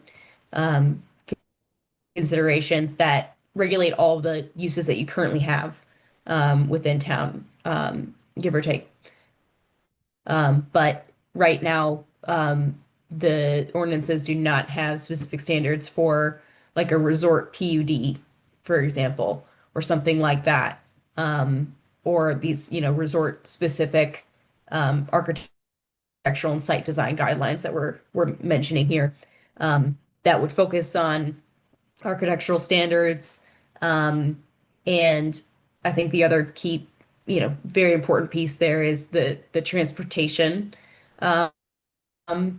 aspects of those new developments, making sure that they are well connected to the rest of the town in terms of pathways and pedestrian infrastructure and circulation and parking as well. Can I play devil's advocate for a second? Yeah, go ahead. Why would we want a homogeneous town? Why wouldn't we want a slightly like differences in architecture, like a shed roof versus a gate, Yeah. all those sorts of things? Like, why does it matter? Why do we need to be like everybody looks the same? Totally. Yeah. So it's a great question. The guidelines are not, I think most architectural guidelines are geared towards promoting that variety. You know, most communities do not want that cookie cutter look. And that's what the guidelines speak to, in addition to saying we also don't want something to be neon yellow or something like that. We do want it to be, you know, within this color palette, but have variety within that. So that can be definitely part of the regulations. Yeah, and the board is going to be drafting said regulations. So if the board, you know, doesn't want a lighthouse in the middle of, you know, a lower density residential zone, then there's certain things that can be put into the zoning ordinance for that. But if the planning board in the town wants to see something like that, then you can put protections in the zoning ordinance to reflect that as well. So it's right now, I mean, it's a blank slate. The board can do whatever you guys see fit. Right. But I just think like, what are the things that make Waterville special? The stone tower is one of them. If we put all these things in place, we don't get the stone tower anymore. We don't get that sort of, I don't know, creativity, eccentric stuff. Yep. Which you could, you know, Yeah, leave them it's a open. good, Yeah. Go ahead. yeah, it's a good point. I think things like public art, like if that stone tower be considered public art, you know, that can go a long way in terms of protecting that sort of uniqueness and special character. So yeah, I there's many things that these design guidelines can focus on, and you can decide what is most important and for you to regulate to still leave room for that creativity and flexibility. So if you just, if you're primarily concerned with, okay, when new developments come in that are resort oriented, we want to make sure that they are adequately connected from a transportation perspective to the rest of the town. But in terms of their look and feel, we embrace the creativity. That could be what the regulations look like. Conversely, if you're like, we want this to have a consistent look and feel that meets people's expectations for what resort development is supposed to look like. It's, it's got an alpine look to it. It has a certain color palette.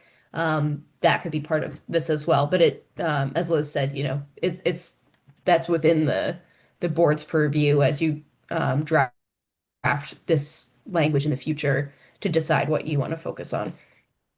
Okay, thank you. Yep. Great. Okay, so the workforce housing piece, this is an important one. I'll speak to what we have here, and then maybe Liz, you can chime in a little bit on the additional changes that the board should be aware of on this one. So state statute requires that municipalities in New Hampshire provide reasonable and realistic opportunities for workforce housing. Reasonable and realistic are, slippery words that are hard to actually pin down in communities. But what we interpret right now from your current regulations is you're roughly meeting that. But the only hang up that we see is relatively large floor area requirements for residential uses that might make it hard to provide more units, especially like smaller or efficiency units that can be really helpful for certain types of workforce housing. So our recommendation is to reduce the minimum unit sizes to 1,200 square feet. And this is well above what a lot of building codes have as a minimum unit size. So definitely feel comfortable with that. The previous minimum is 1,500, and then in a PUD, there's currently a bonus that allows a developer to access a 1,200 square foot minimum unit size. We would suggest lowering that to 1,000.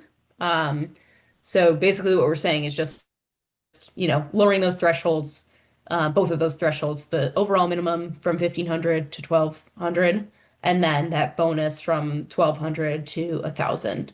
And that I think is more scaled to realistically what a developer is going to be able to provide in terms of a critical mass of units, which the scale of the development, the number of units they're able to provide is really important for them to be able to make their numbers pencil to actually to build housing that suits workforce needs.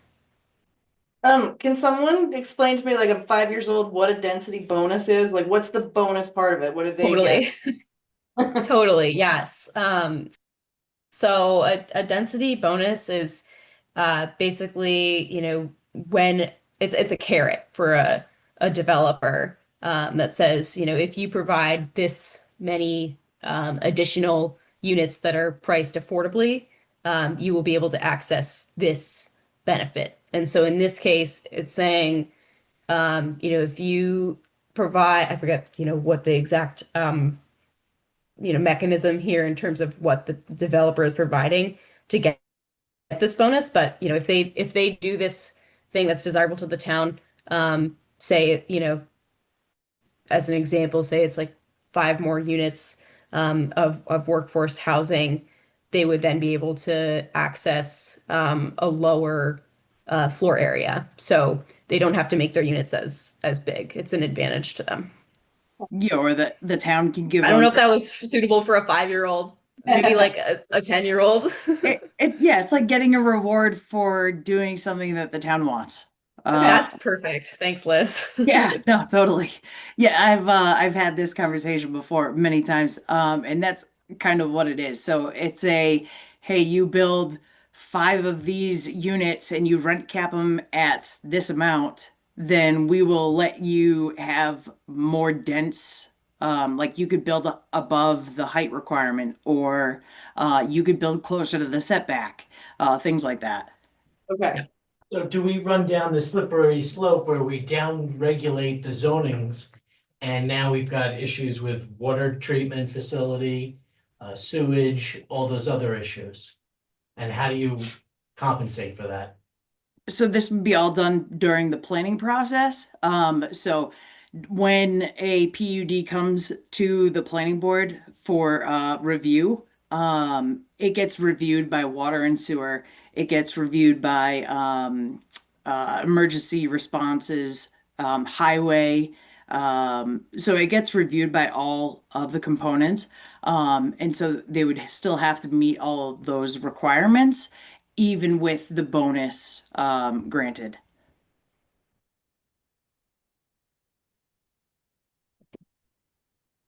Can I ask a silly question? Go ahead. No silly questions. My issue here as someone that has been involved in advising clients and so on to build these things is Yeah. under current costs. The cost of doing this for putting in a road, putting in sewerage, current construction costs, which exceed $300 per square foot, I think. Yeah. 1,000 square foot unit is probably somewhere north of $400,000. Yeah, there's a guy building in Bethlehem right now. And I don't know if it's Lahout or Lahoot. But prior to COVID, he was building 1,200 square foot 1-bedroom apartments for $325. Yeah, that was 7 or 8 years ago. Exactly. And now he just finished a 1,200 and he's doubled that. He said he's over doubled that. So my issue, my practical issue is, and I was being very generous in saying $400,000. Yeah. All right, that's a very generous situation. Probably not in Waterville, probably not, can't be done. I don't know what we're talking about here, but if you're building something that is a 1 or 2 bedroom situation for 1,000 square feet, which is probably all you can have at 1,000 square feet, that is north of $400,000. That's going to be very, very difficult to it's consider not work. so it's not necessarily locking them into Right. not being larger than that. Let me finish. Yep. There are, right now, there are condominium units that are being sold in various places for less than that. So I think we have to think about what we currently have in inventory, and I don't have anybody here, and I didn't look it up. But there are areas that are significantly less than it would cost to build that which you're talking about currently here. Okay, so Mhm. next, Is that so my question is, what we're talking about building is not practical here. Yeah. Yeah. And that's something that every community is facing right now. The ones up in It's Bethlehem, you're region. talking Yeah. about in excess of $500,000 last time I looked. Yeah. Yeah, they are. Yeah. So we're talking about something that is north of $500,000. It is not realistic for that to be real workforce housing, either for someone to buy or rent. So I mean, what you're saying is you'd like to see that square footage even lower? No, so that no, it could I be more wouldn't. I affordable? want that in Waterville Valley. I mean, I live in Okay. 8 square feet. That's lower than all of this, right? We have 2 bedrooms, 1.5 bathrooms. It's 800 square feet. We're at Sunnyside. There are 10 of those there. Yep, So like, I'm very familiar, right, so what I'm saying is that it does exist. People do want it. They are in high No, demand. I'm not, but I'm saying is, Build that. Right, but you're building 4 at one time, if you're taking Sunnyside as an example. and So that basically, it's like building a house. Sunnyside today, Yes, all right, would not sell for anything under $400,000. wrong. The most recent one that just sold that was 800 square feet was 380,000, That's pretty close, and that one but it's under. needed a little bit of work. Matter of fact, a lot of work. Depending on what you're Regardless, gonna do but with it. all I'm trying to say is like, to sort of like play devil's advocate, is that like, it does exist, people do want it. Oh, wait a minute. And if we want housing for people, you know, If you who want housing work for working here, people, for families who wanna go to the school, Exactly, that's what so- you need. And we're this is specific to planned unit development project. This isn't just like, I want to build a condo, this is what it's gotta be. This is, you know, a cluster development almost, and That I'm bonus is getting a specific, bonus. Yeah. Yep. Time out for a minute. Rich has his hand up. Yeah, first, could you seat me in place of Wendy in the select board ex officio? I don't want to see. Position? Thank you very much. We tag teamed it. I would just, one quick comment, then I think it'd be good to move on.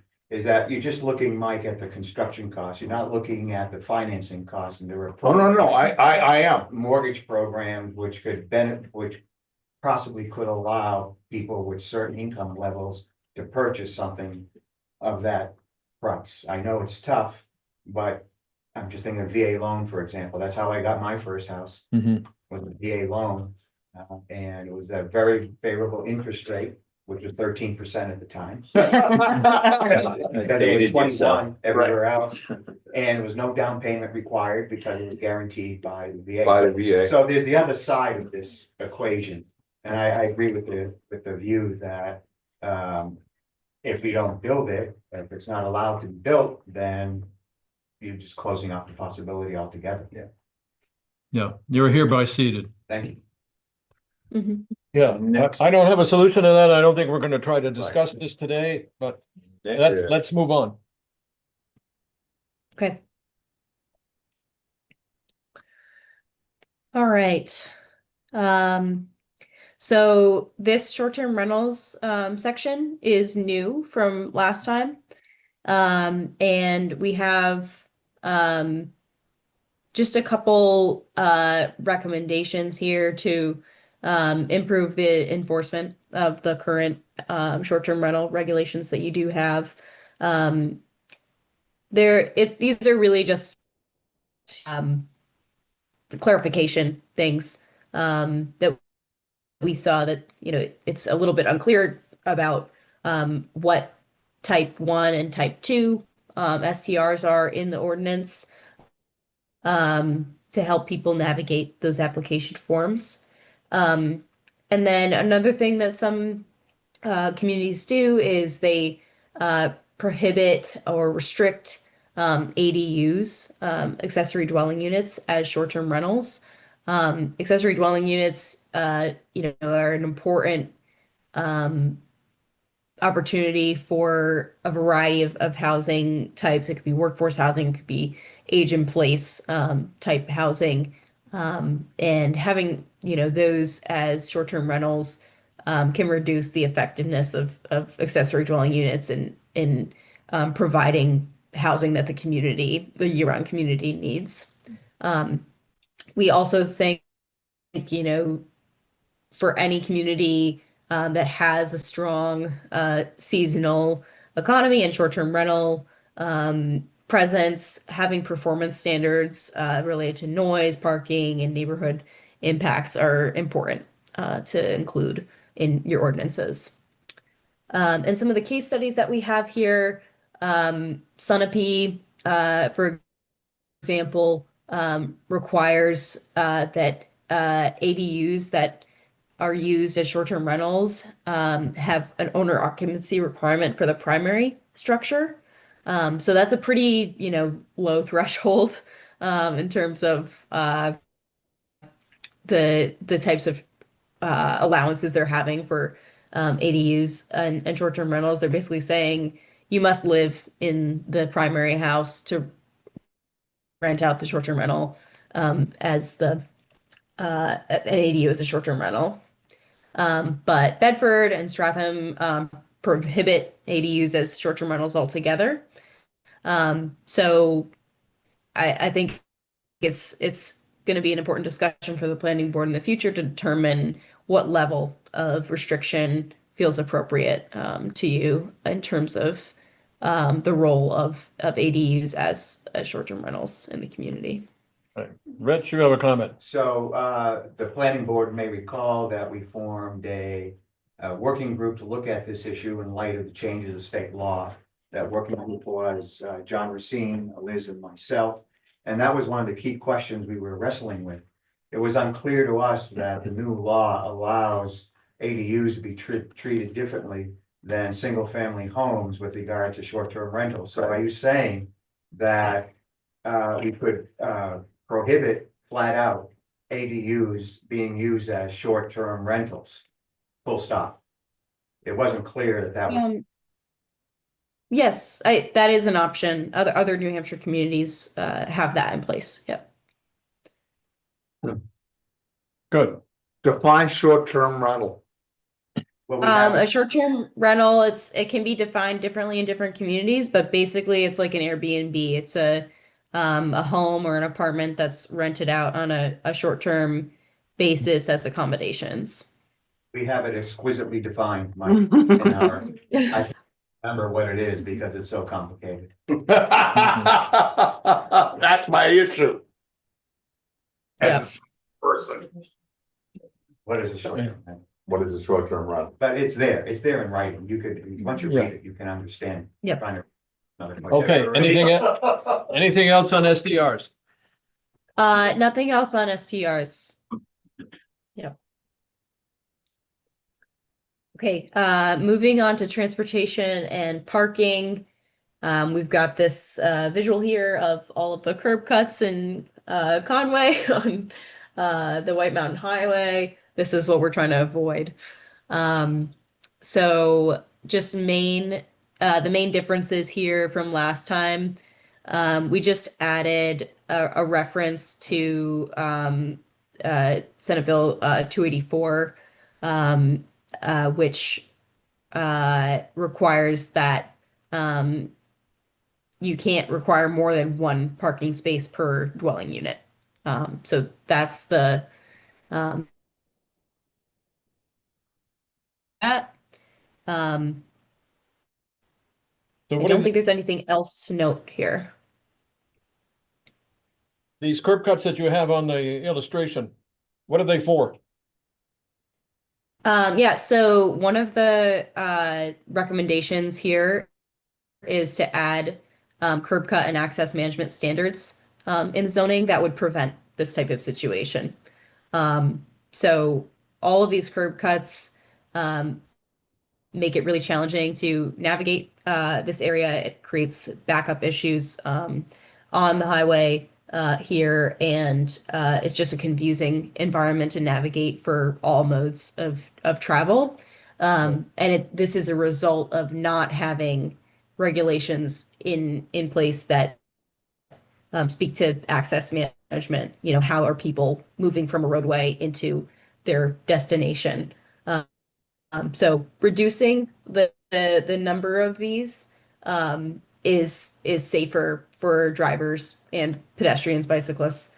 And so that's what we're noting here is that you can do things like there's different ways of regulating this, but you could say that there's you can only have one curb cut or two curb cuts within a certain distance. It could be, only one curb cut in a 100-foot span or something like that. So curb cut is exit and entrance to a main thoroughfare by means of another vehicle. Right, right. Okay. Moving on. Great. Okay, so that's all for like the, concrete recommendations for zoning updates. And then we also have a couple future considerations for you about fire risk in the wildland urban interface. So just to recap on key terms here, the wildland urban interface is that area that is between wild areas, wilderness areas that are undeveloped, and land that is inhabited by humans and influenced by humans. And that area that is sort of in between, that transition zone has, often fragmented land use within it, and it puts those developments at greater risk for wildfire damage. So a fuel break is one method of addressing risk to the wildland urban interface and other areas. And it's basically a cleared area where the fire can't spread. It's just a lack of vegetation and material in that area. It's like a purposeful clearing of that area that would curtail that spread of the wildfire. So this is a conversation that I think is being had more in the Northeast these days, but obviously this is a much more evolved conversation in the West right now. Yeah. Okay, what you're referring to is cleaning up the forest floor. Cleaning up the forest floor, that's certainly part of it, but a fuel break is basically like if you think of like a power cut, and how that really bisects a forest. And that's really like what a fuel break might look like. Yeah. About the width of a road. Sure. I don't know exactly what the width would be in this, in this context. It might be different for like different forest types. But yes.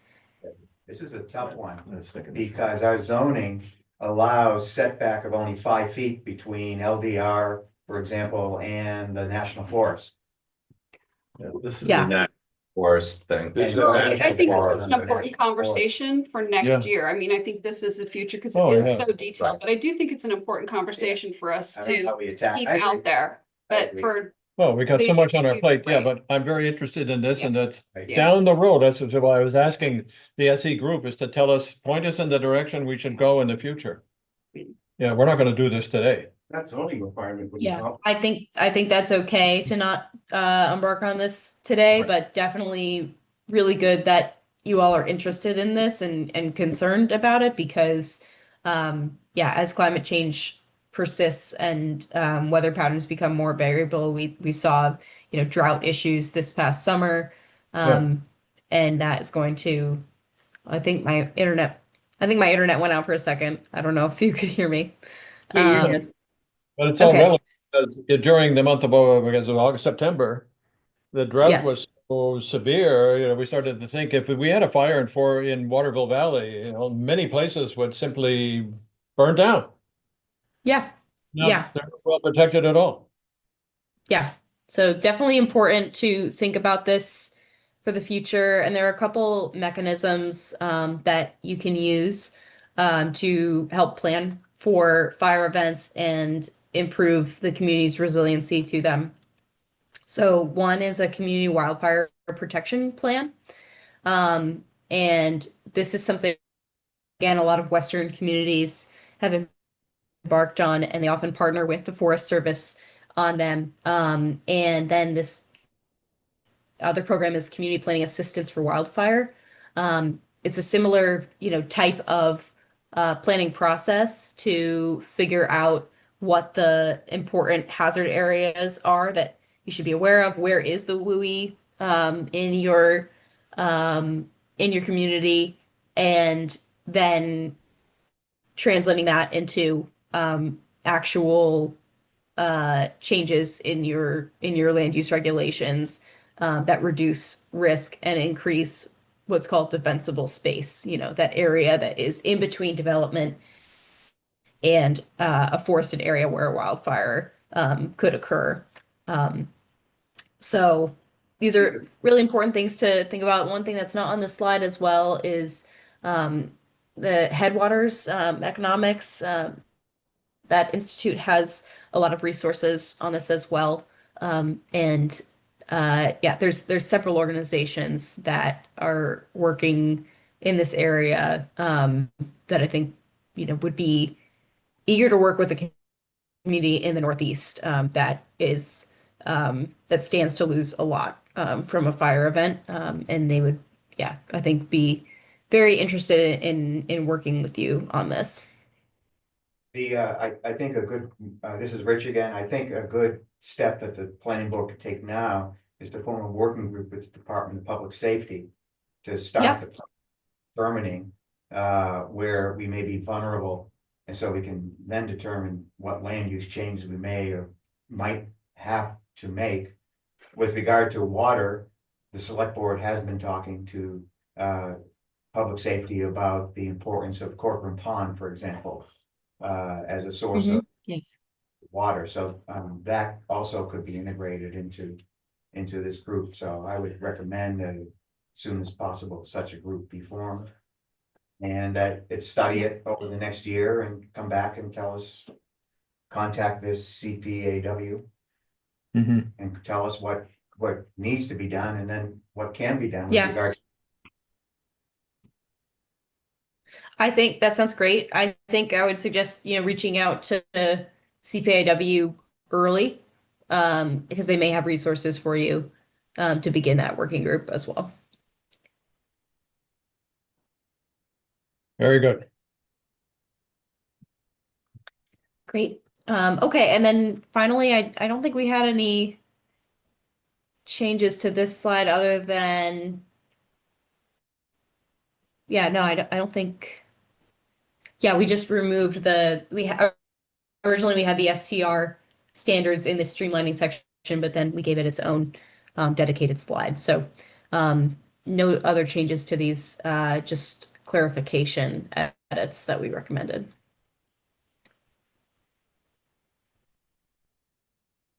Good update. Okay, any other questions or comments at this point? Yeah, those were good updates to the detail. Thank you. Thank you. Doesn't look like there are, and it's going to take time for us to absorb all of this and act on it. But there's no point in having a study if we don't do something about it. So I guess you can call us once in a while and say, what are you doing about this? Okay, yeah, we'll keep you honest. We'll definitely get it. You've got to build a fire. Yes. Figuratively speaking, under the planning board to say, keep moving on this.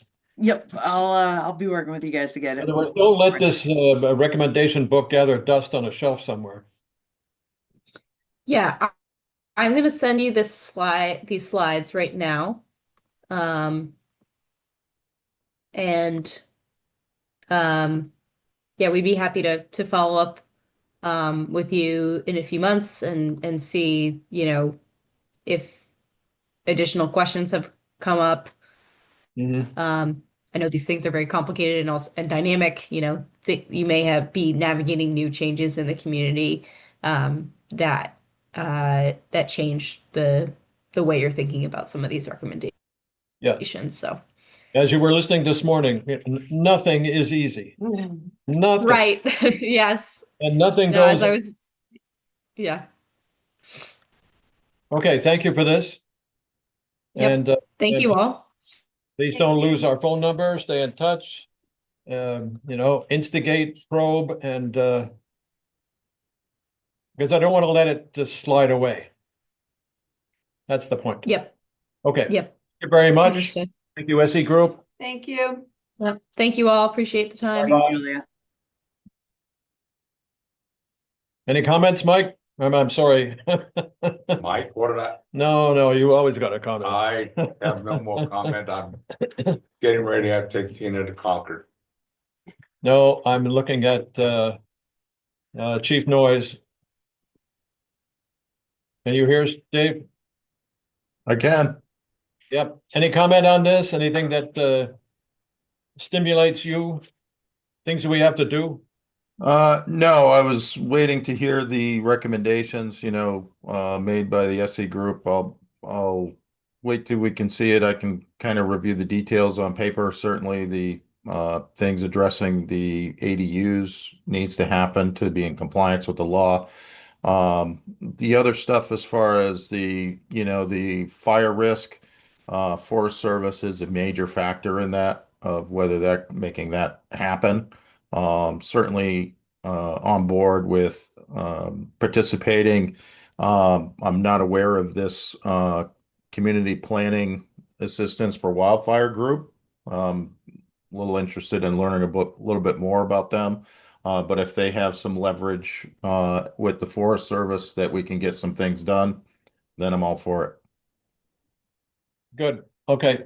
Thank you for being here. Thank you for listening. Yep. Sir. And We need it for social. what? Have you talked about social district? We have not yet. Yeah, No. but we need it. Don't send us one. Okay, well, I won't send them away. You stay here, Dave. Do you want to do it now? Wait, Yeah. I thought the select board was taking that over. That's what I thought. Yeah. So Dave has our discussion and recommendations on it. Well, let's hear him, because Okay. Alan and I worked on it and Let's do talked to it. Chief Payer too, so let's hear it. So yeah, Chief Pear did most of the work on this, and speaking with the Liquor Commission, the question that we had is how it works with our current, open container ordinance. And basically from the Liquor Commission is it would, nullify the open container ordinance, that we currently have wherever you want to put these social districts in place, because these social districts have a specific set of rules of how alcohol can be sold and carried around. It has to be specific cups from these places. So for example, if you decided to do this in Town Square, right now a person at Town Square can go to Jugtown, purchase alcohol, go outside, open that alcohol and consume it in Town Square. If you make that a social district, you can no longer do that. You could go into the Valley Pub, Pizza Company and purchase their beer in a special cup and go outside and consume that, but you can no longer bring your own alcohol or purchased alcohol because of the type of license that it is into these social districts. So our recommendation is if everyone likes the way that it is now, and unless these individual businesses such as the bars in town wishing to have this, my recommendation is not to do it. And keep it the way that it is. One, it creates some confusion for our law enforcement officers in order to determine and I don't think it's the type of experience where you want police officers pointing at a person saying you can't have this beer, but the person standing over there is okay. So I would recommend against it for Town Square. Now, again, if the resort, I could see where up at the Base Lodge, the ski area, again, the Forest Service has its own rules, but as far as licensing, they have many events that are outdoors. They have to get extra licensing and permits to sell alcohol beyond their four walls. So if they wanted to have a tent outside, they have to, we have to approve it. It has to be fenced off, and there has to be a particular place where they can serve alcohol. If they were to do a social district up there, it eliminates all of that. Anyone can purchase alcohol at any one of their facilities. Of course, their rules say, the state rules say it has to be in a special cup, but they can walk around in that district. What it also does is it prevents people from the parking lot bringing up their own alcohol onto the ski slopes, and makes it so any alcohol that's consumed on the ski area property has to be purchased there. So that's and I haven't heard anything from the resort that that's a desire to do that, but I'm just using that as an example of where this might be appropriate. I don't think it's an appropriate for in town. I think it would create some confusion on both sides, for not only for just the regular citizen, but I think it would create a little confusion on our part. And the Liquor Commission even said that we really don't, it's an administratively enforced law, which means we really don't even have authority to properly enforce it if we found somebody not following their rules. Makes sense. Say that again. Dave, I'm old, so what I thought you just said is that it is administratively enforced and Correct. therefore unenforceable. It's unenforceable under criminal law for us, so it'd only be enforceable through the Liquor Commission. And the Liquor Commission does it, they could write fines, but then it becomes a licensing issue where they could then write fines and or suspend licenses to businesses that are not following the rules. And that doesn't fit in our purview as regular law enforcement. Right, so simplistically, the Liquor Commission, I don't know, we have a Liquor Commission. Do we have a Liquor The Commission? state does. The state. Right, The I know the state. state does. So basically, we in Waterville Valley would have no way of doing anything to make sure this is followed. Am I being too simplistic? We To a would point. have to make a complaint to the Liquor Commission, and the Liquor Commission would have to come up and open an investigation and help assist and enforce it. We can assist them if we have a problem. It's like if we have a problem establishment in town where we feel that there's a bar that's, say, over serving, we would lean on the State Liquor Commission to administratively enforce, whether through licensing, suspensions, and fines. We would lean on them for enforcement. Stan? Time out. All kinds of conversations going on here. Yeah, Trying to have a meeting. I have a clarification question for Chief Noyes. If we enact any social district, like say we put a social district up at the mountain, does that override everywhere here where like, if there's a social district at the mountain, that's the only place you can do this and our open container law is a moot point? Or does it still allow that in town square? No, it still allows it in town square, and it's still town-wide. The social districts are very specific. It's just where the social districts are, they would contradict our current town ordinance. Right. So where the town ordinance allows it, these social districts do not. Okay. It's one of these. So this just Yeah. totally makes sense to everybody. Yeah. Yeah. but- Yeah, not doing Yeah, anything. The burden, I think, is on the resort Yes, to if let they the would town like know this. if they would like a social district. So I'll leave that burden where it is. Correct. Yeah. Okay, and then from the point of view of what's really significant, I think, is town square. And, upper level, lower level, and what the chief says makes sense to me. Yep. And that it is our option as to whether we instigate it or not, correct? Yes. Yes. It's not right. Okay, so do you want the planning board to do anything about this now, or is this a select board matter? It's neither. We have an open container ordinance, select board ordinance, and that governs. Okay. And the social district law passed by the state was optional for towns. And so we don't have to do anything. And as I said, if the resort is interested in creating such a district. Then let them do it. There, well, let them. No, let them do Let them it. come to the board and say that this is what they And want. we'll That's work what I on it mean. with that. Yeah, we'll work on it. Okay, so I look around the table and I think the Yeah. general consensus is leave it alone. Yeah. Leave it alone. I mean, I would like to hear from my working group partner if he had anything to add. Thank you, chief, for explaining it better than I ever could. We're good. We're good. Okay. Not a problem.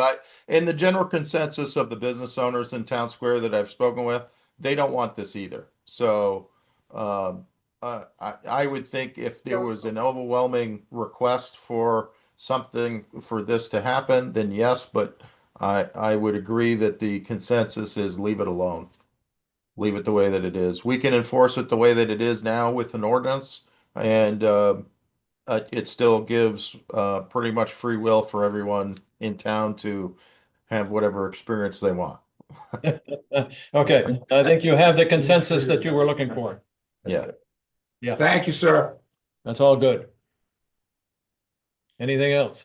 Well, ADUs, do we want to do a discussion on? Well, we got a whole Yeah, page, the whole we've got bunch. 12 of these things that we have to now chew on these. Liz prepared. Thank you, Liz. It gives us a place to go to start work. And the Yeah. points in the direction of this is the work that we have to do, and it's probably the most important thing that we have to talk about today. And it's already 11 o'clock, so let's get started. Means I'm leaving. Could we do ADUs first, only because Keith needs to be part of that discussion? We don't necessarily need to hold him here for all of these. Oh, okay, so where is it? Number, Three. is it 3? Yeah, Of adopting amendment proposed to planning board for Waterville zoning ordinance will replace the definition of two-family residential unit That's with. only one aspect of the whole ADU question. Yeah, okay, so what do you want to do? so in the zoning ordinance, I plugged in the language from the RSA that the town's allowed to do. I am going to add the caveat of ADUs cannot be used as short-term rentals unless the board feels otherwise. But do you guys all have a copy of the zoning ordinance with the red edition highlights? Oh, yeah. You sent out? And Liz, Yes.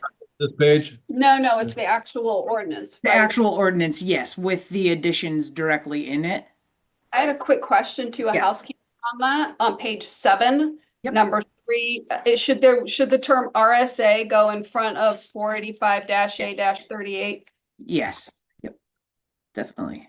I do think the board needs to make a decision on 2 or 3 issues before we can decide on the changes to zoning, one of which Liz mentioned, asked the question, do we want to prohibit ADUs in, do we want to prohibit STRs?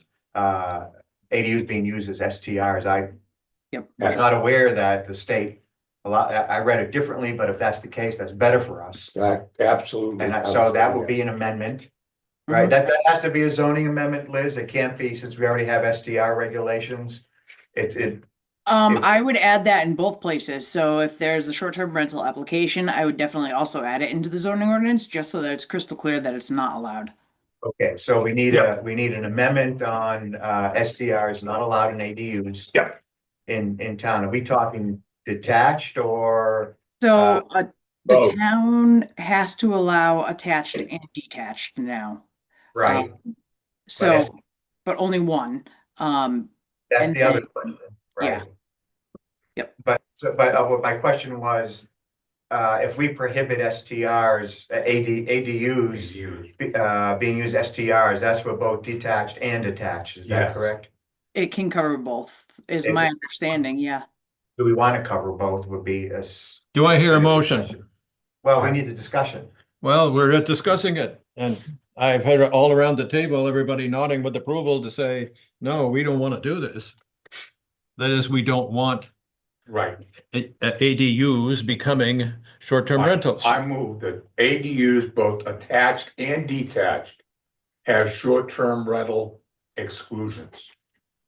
All right, a prohibition. That's what we'll. Yep. Oh, We'll go forward to a public hearing. Okay, I'll second that. And then Yes. we have to discuss. There's time now, once that we have a motion and a second, time for discussion. Is there any discussion? Well, there are, I think, a couple other aspects of ADUs you may want to wrap into one motion, but we can handle them as separate motions if you prefer. Let's just, should we do it separately? Just because I think that somebody might support one issue but not support Fine. another issue, maybe? So this is just like a preliminary discussion. So we don't necessarily need motions and seconds and all that and votes, but a general consensus of where the board wants to go, definitely.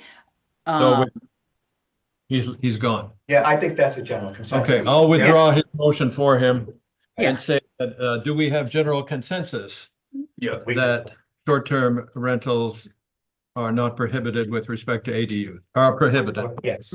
are prohibited? Okay, So moving on. So the other, two other questions, if I remember correctly, is with ADUs that the working group looked at. One is to only allow one ADU per lot. Is that the correct way to say it? Yep. State allows more than that. So this would prohibit someone from building more than one detached ADU, for example. Yes, that is, So I think our concern is they can build one ADU on Attached. one residential property. yes. You can either attach it or separate it, but you only get one. So we'll need to make that change to the zoning to allow for that. Rich? I have a question, and I've heard people murmuring about it. I did cover that as well. But you don't know what his question is. Oh, I do. And it was actually a great question. I had a very long conversation about it with a couple other planners. It was awesome. Okay, tell us what your question is. It was, and I did have this conversation with Liz at the last meeting. There was murmurs throughout my community that I live in where they had a 3-bedroom condo unit and they were thinking of putting a door to the upstairs and separating it and, I don't know, putting a kitchenette upstairs. I don't know.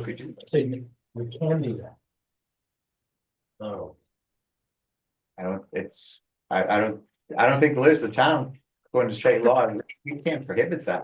It's up to if it's condo. Condo association. Yeah, the homeowners association would prohibit that, or could. Yes, the condo association could, but if they wanted to consider it an ADU, they wouldn't be able to, with the caveat of that ADUs shall not be permitted on land that is rented or leased. So they couldn't break it apart into two separate ones. That's the only control that the town has over that. That's the crux of the issue. It's restricted because it's on rented or leased land. Yes. Yep. So that's the only way that the town could have any sort of control over that would be by saying you cannot have an accessory dwelling unit if you rent or lease the land. And condo associations rent or lease the land? No, the condo association owns the land, but you as the condo owner rent Yes. and from the Yes. condo association. Okay, Yep. so that pretty much eliminates that opportunity for condo owners to subdivide within their own unit, 2 units, twice the income, blah, blah, blah, but twice the cars, twice the sewage, twice the water use, twice everything. Yes, the only thing with that is if the condo association itself owns a unit and ends up splitting it apart, then they could do that because they would all be the owner of the land and the unit as well. But this breaks it up so that the people who own the condos, if they're not the condo association themselves, they wouldn't be able to do it. Fair enough. Thank you for clarifying. Yeah. Yeah, because that sent off so many red flags. I was like, oh no, that could be really, really bad. So the next question with regard to ADUs has to do with how they're accounted for, and this is, I think, where chief comes in any sort of emergency response system as to how do we characterize, what's the house number, basically. So chief, is there appropriate, I assume there's a standard for this that we would adhere to? Yeah, there's an E911 standard, and we discussed this last week. So this came up, and what we have done is whatever the street address is, it's going to be an A So we either note it as a accessory unit or A for ADU or but it's still the same parcel. So it doesn't change the address. So we are just going to assign an A to that number. So if it's 13 West Branch Road, if their detached ADU is on it, it's going to be 13A. And that A will tell responders that it's not the main building, but it's the ADU. The other question I have is there are some ADUs that are STRs currently. How are you going to handle those that are already in place? So those would be essentially grandfathered in. And the town would definitely have to get a list of those. Because if any new ones are created, then they wouldn't be able to. But there's grandfathering to that for pre-existing. Okay. Is that state law, Liz? Zoning. Yeah, that's a Robert's rule. Any zoning ordinance amendment that's voted on the day of the public hearing, if it existed before the day of the public hearing, then it can be a non-conforming use. And the only way it would go away is if it's that use stopped for X amount of time. But if it's in existing currently, it would continue to be a non-conforming approved use, non-conforming legal use, I guess. What if the property's sold and it changes hands? Does that change the grandfathering? So it always talks about the use. If the use continues, then it can be a non-conforming use. If it were to sell and there was even one day that it wasn't utilized like that, then I could say yes. There would probably be ammo to say, nope, you can no longer do that. Ask a question? Yeah. So what if the permit expires? Cause they're only good for 2 years, the STR permit, and they have to redo them. So then I would say from there on out, ADUs could not be used anymore. So the person that would have it now, after that, they would have to make sure it's renewed within that 2-year period. If it's not, then STR is no longer allowed at that ADU. Is that what we're Right. saying? Yes, yeah, yep. Like they would have that grandfathered classification for, say, if they came in today and applied for a short-term rental, got it for their ADU. At the expiration of their approved permit, then yes, they would also lose that grandfathering clause because they don't have the authority to use it as a short-term rental anymore. Not all STRs require permits, is that correct, chief? Yes, that's correct. There's the two-year permit. Yeah, no, yeah. All the STRs need a permit. It's just not all STRs are ADUs. Right. Or just like their house or their condo. Yep. But they're only good for 2 years and then they can renew it. Mhm. So if they renew it, then it's still within that non-conforming. Whatever we just said, Non-conforming use. so they can still have an STR in it if they renew it before it expires, or once it expires, they can't renew it for an STR. If it's an ADU, and I'll reach out to NHMA just for additional clarification.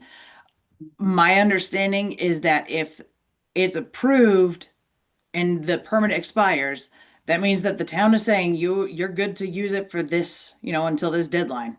Once this deadline is, that ends your time of use and you have to start a new one. Even if they are approved, if they renew it before their deadline, that use stops between those two dates. So I would say that once it's been approved for its 2 years, once that time runs out, they can no longer use an ADU as a short-term rental.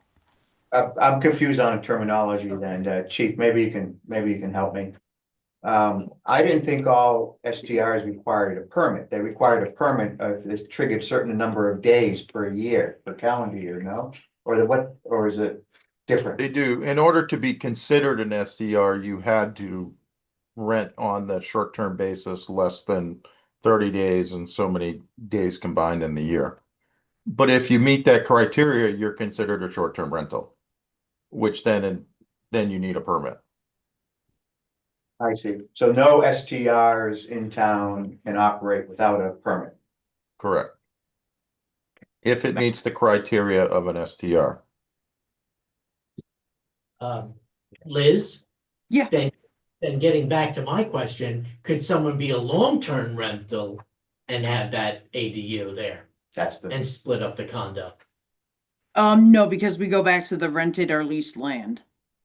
Thank you. Yeah. Yep. Yeah, no, the purpose is long-term rental. They're trying to encourage Yes. long- or detached or attached or detached. Mhm.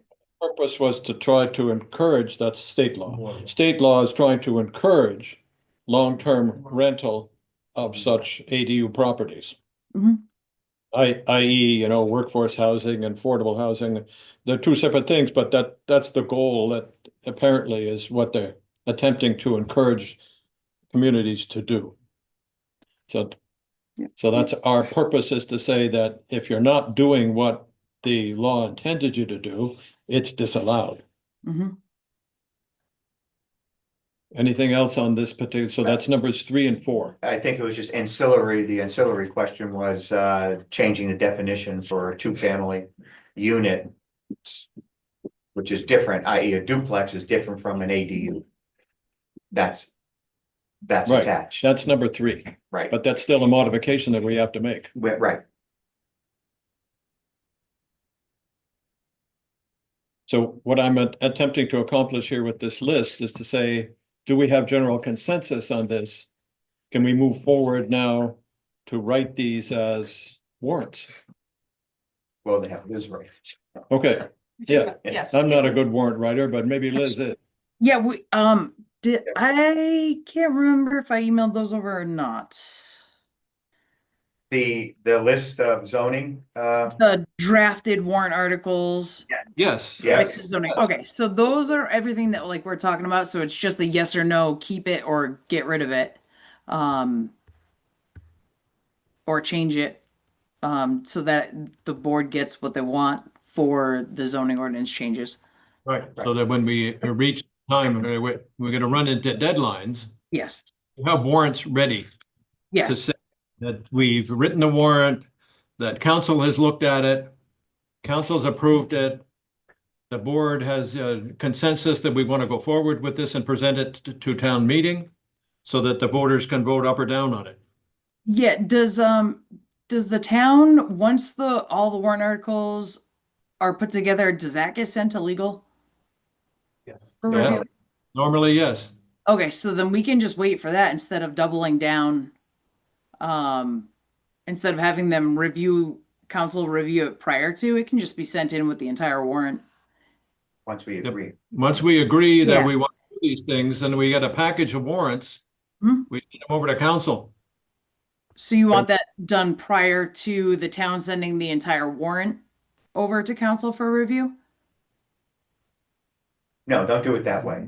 No, I'm not, I don't understand the question.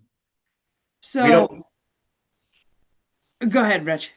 I was gonna say that the time will come when the town will bring all its warrants as agreed to by the board after public hearing to town council to pass judgment on. That's it, yes, Package them together. Yeah. yes. There's we'll no need package to them- do it. That's all Liz is asking. We're not gonna do it ahead of time. Correct. No, we're gonna package them up and say, you know, we've chewed on this enough.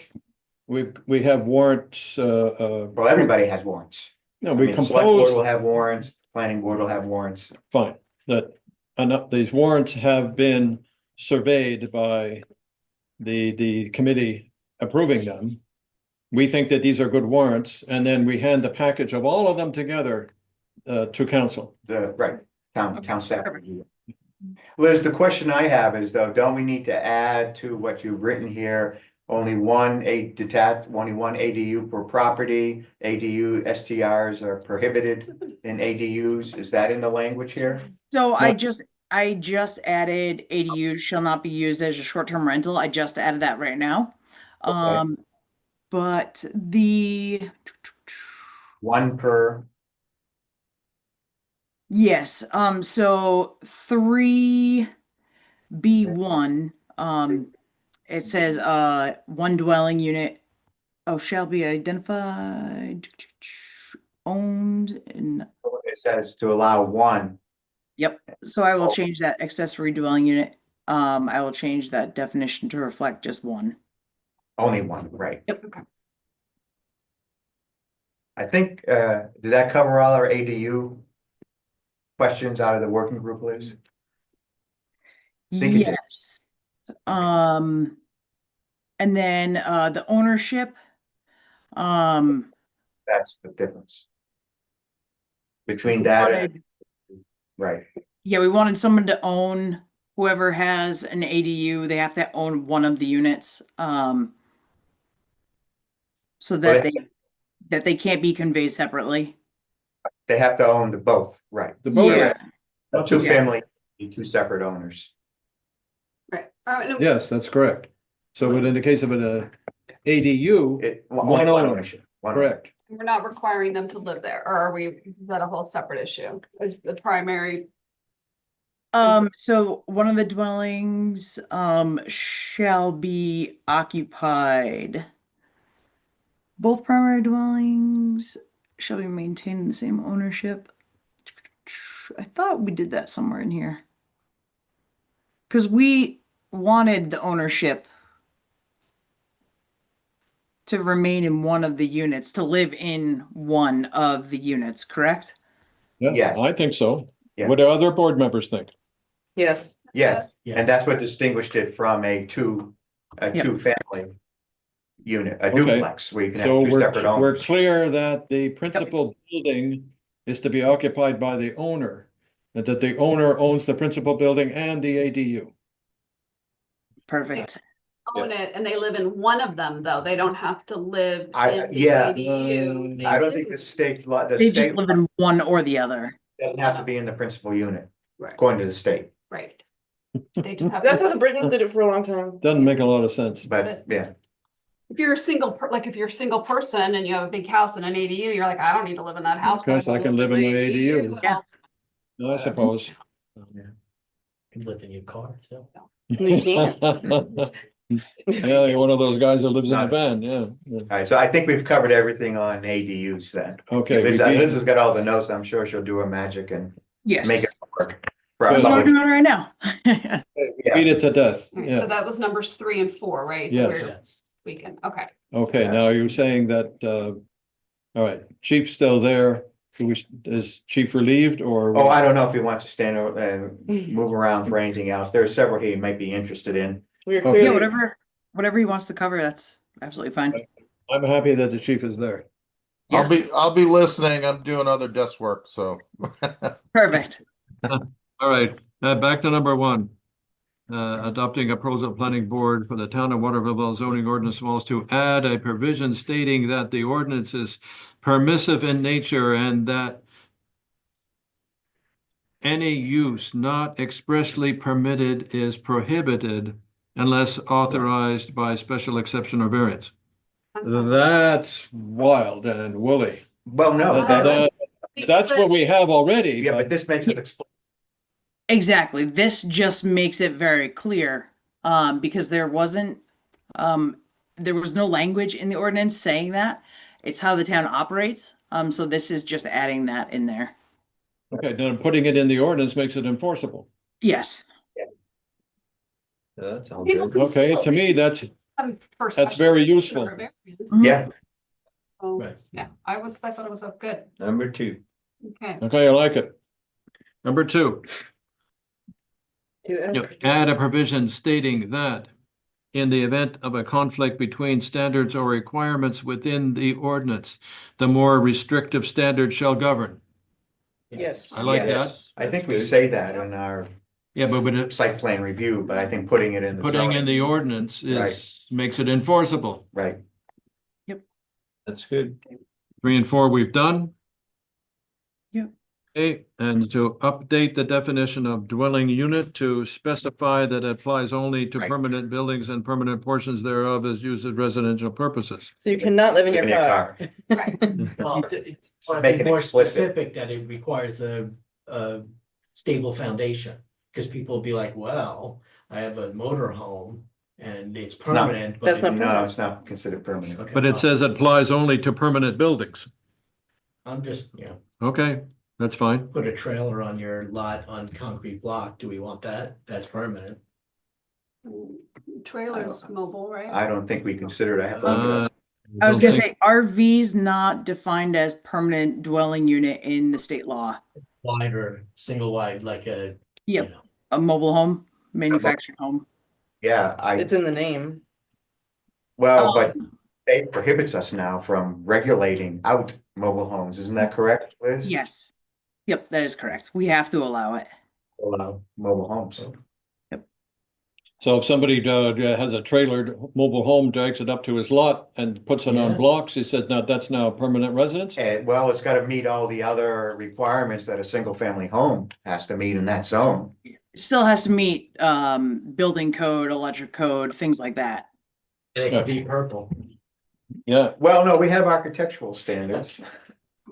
that's I only if don't it's, think color, I don't know if color is regulated, so it could be bright purple. Okay. Maybe.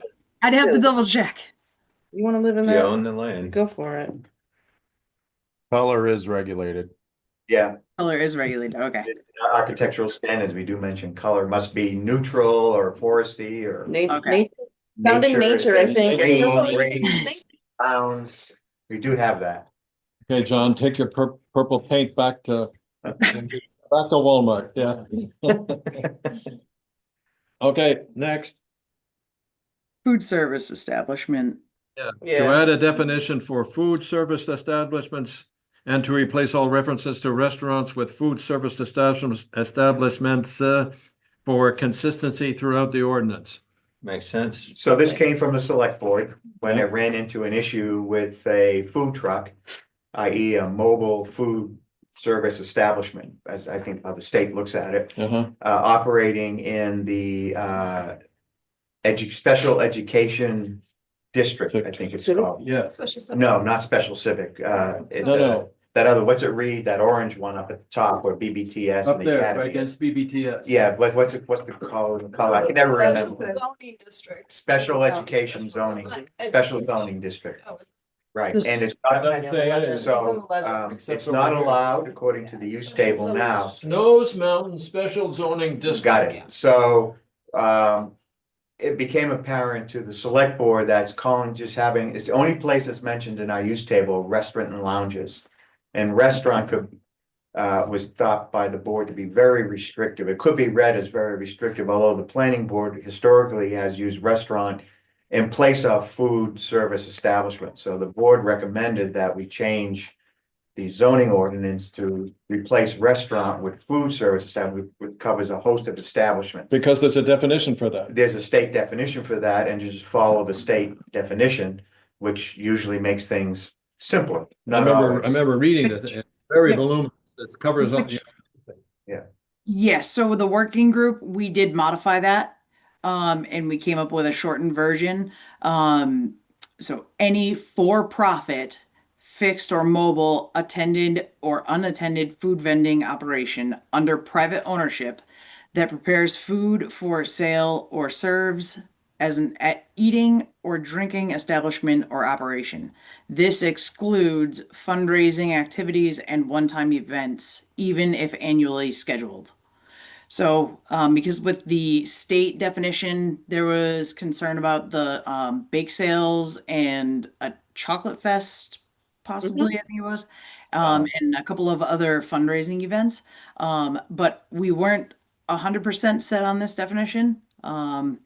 But that's where we're at right now. So, it seems to me a simple fix, I'll just throw this on the table, is adding accessory use under special civic, because that's the zone you're talking about. Chocolate fest and those sorts of things are already allowed, and those are in C1. And restaurants or food service establishments are already allowed in C1, whether it's whatever profit or nonprofit. Mhm. The one area I think the concern was in special civic, which would be essentially the school and a couple other institutions, including the athletic club, by the way. Including this building. Well, we're special civic, right? But by simply just adding an A to the use table, you would cover that for profit and nonprofit without having to change the state definition at all. Wouldn't that be the simple way to do it? Yes, but there was also talk about the food truck and where it would be allowed and not be allowed. Well, that gets to, I think, Chief can pipe in it. We do allow it in certain Okay. zones only. We could specify that to with greater intent. But I think if you look at the use The table, use table. already governs, and that would cover where, we just have to make sure our application and permitting is in line with the use table. So if you go to commercial uses, let's see, recreation, commercial, D. C, or is it D? D, you see, LDR is not permitted, so if you think of mobile trucks, it wouldn't be permitted. Yep. HDR, it's accessory, VC, permitted, C1, permitted. We add SC, accessory, rec, accessory. That's, so, a mobile truck, if we want to, there's a larger issue with whether the ordinance we have, the off-site solicitation, is really the good vehicle for that, and the select board is looking at those ordinances, reviewing those ordinances. We may make a change to it to deal better with mobile trucks. Because it isn't apparent from the ordinance that we're talking about mobile trucks and mobile food trucks. So I think if we add an A to special civic, you change the definition to the state definition, add an A to special civic, we've done what we're trying To accomplish, I and then think. would a food truck be allowed? Why an A and not a P, for, special civic? well, because that's not its primary use is to serve food, and A would be accessory. It would be an accessory. So a school, it's accessory to have a bake sale, for example, by the PTO. That's how I would look at it. I agree with you, Richard. The more we stick to state definitions in every case, Because the they'll change. better. Because we don't have to make the change. We right? just follow whatever. I don't know, Exactly. Chief, are you listening in on this? I am, yeah. Yeah. Care to- Yeah, we ran into this just this year, in the special section overlay up in the trying to recall what the zone was the Snows Mountain zone. Special district, right, overlay Yeah. district. Yeah, where So it the was board not wa- permitted because it was it wasn't in there as far as either an accessory or permitted use.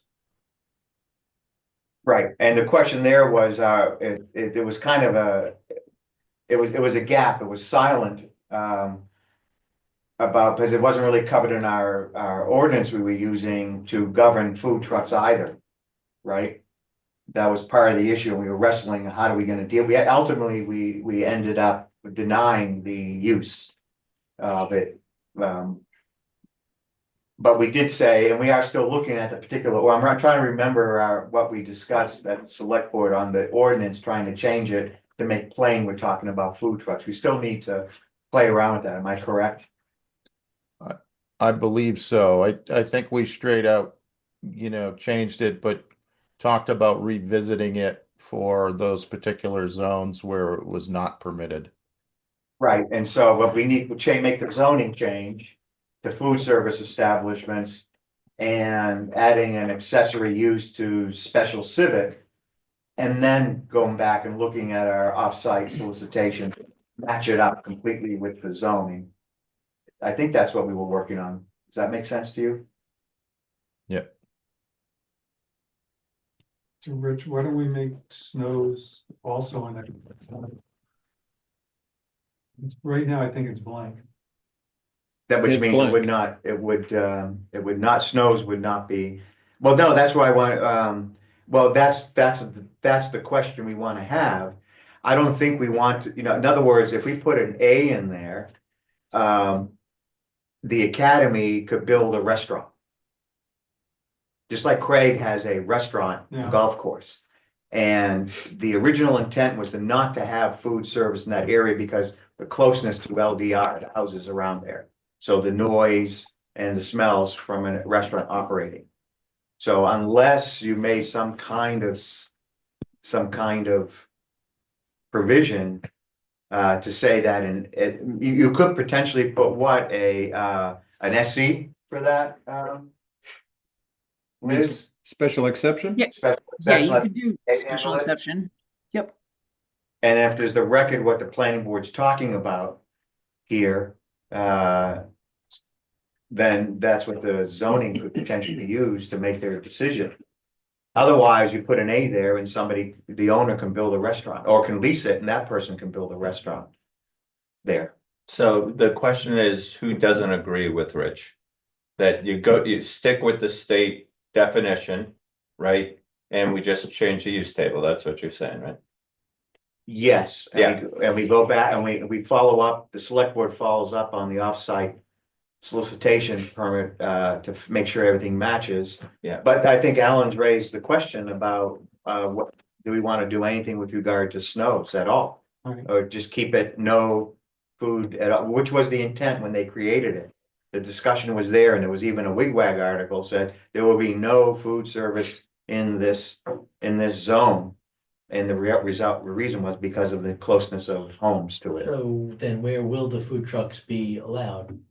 Well, it would not be allowed in this zone because In the it's, Snows in, Mountains. but they're not allowed there now, Correct. right? So why this entire desire to change restaurant to food service? Where do you want the food trucks? I guess that's the crux of it. Well, they would be allowed because they're covered in the definition in any zone that's an A or permitted, We want to. which is what they are now. Are we trying to solve that problem right now? Are we trying to say whether we agree with the ordinance?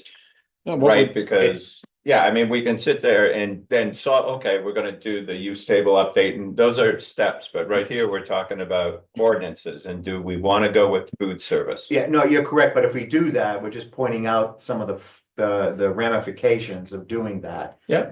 And so, like, I would recommend that we put an A for accessory use in special civic to cover that property, that Okay, zone. to answer your question, this matter has to eliminate confusion between restaurant and food service. No, I know, we've, when We you got were that out, done. yep, we're gonna go with the state definition. Because that's safer just in a lot of different ways, and the Yep. use table will get updated, so. But we Does have to say, anybody- we're gonna allow, I mean, that would be a zoning change. Yeah. That it will be allowed in special civic, it would be an accessory use. That Right, would be in people voting on that. So it's just, Okay. but essentially would be allowed in places like the school or this building. that's right, so that's exactly what I'm Okay. saying, And I'm okay with it. Everybody else, anybody object? I was just asking. Or even the coyote, which technically is not an allowed use. But that's Waterville Valley. Yeah, that's Waterville Valley. You want to, okay, look, we're not here to try to clean up that circumstance. Well, this will clean it up. Yes, it will allow because that particular land. It's special civic. So unless they rezone it to something else, and they are considering that, this would make their use, it's grandfathered now, I get, but this Yeah, would make make it legal. it would make it legal. Good enough. 7, All right, where are we? By number 7? Removing family from the definitions. So that because a relationship and how a family is defined is frowned upon by state law. I don't see that one. That's not there. Junk. 7 is junk. Oh, junk. Okay, perfect. Junk is just taking the state definition and as well as pulling in machinery and junkyards that are separately regulated. But it just makes it more of a broad spectrum to cover more stuff. Yeah, how does it help us? So that if people are collecting more than just what was listed previously, then there's also like if they are collecting parts, used car parts, they can also get in trouble if there's an overabundance, which means I believe it's if they have one or more unregistered, unroadworthy vehicles, or the collective amount of more than one, they can be tried as a junkyard. So that's where this definition brings in a whole bunch of different departments. Like it can bring in now DES, because you could say, hey, they're running as a junkyard, rather than just they have a bunch of junk. Where's a good New Hampshire redneck to go? Somewhere out of sight in the back 40. Sanford and Son, I think. That's you, junkyard. Junkyard dogs. You need a dog, that's what you We need. good with that. Yeah, Junkyard I dog. think we go with All it. good. Okay, number 8, to define definition of a structure. This one I like, for clarity to limit the maximum structure height to 45 feet. There's more detail I think needed here, but Oh, yeah, I mean, because right now, all of our zones, if you read the language, it's building 45 feet. yeah. So this will require changing every time you see building in that sentence. But structure is Structure. another one of these words that has a state definition attached to it. Is that correct, Liz? Yes, however, we decided last time to just remove the fixed location requirement, or being attached to something that has a fixed location, because say somebody puts in rocks and says, well, it doesn't have a fixed location on the ground, I can roll them around. Regardless of that, it could still be a structure. And then we also made the wall height of 3 feet or more are included with that. Liz? Yes. Question, 45 feet, from what geographical point? It's in our zone. The I think it's noted in our zoning where you measure it from. it's from the highest point of the foundation. I remember reading that somewhere, Yeah, but that's it, exactly, yeah. I guess my question is, from experience, you can bring in truckloads of dirt to create a height, which they used to do on the beach by where I used to live, to get 20 feet above sea level and then build your foundation and structure. That could be a problem, I foresee, but just my Yep. experience. yeah, I know it's from the highest point of the foundation. I don't. That's all it says. Or from the normal topographical grade. No, it's our definition of building height, is the maximum building height from the highest point on the building foundation line shall be 45 feet. Yeah. That's our definition. Just pointing out if. Which, No, yes, I- so yes, it could change, that very well could change the height of the actual structure if they bring in a ton of fill. Right. You know, you've got a house here, you're looking at Mount Tecumseh, the guy below you is like, screw that, I'm bringing in 300 yards of dirt and I'm gonna build up 45 feet from there. That's his That's- prerogative, in my Yeah, no, opinion, no, like, okay, I'm you can just do it and you devil's can, advocate. like, you know, if you built your house. And didn't buy that land in front of you, then you're asking for someone to build into your view.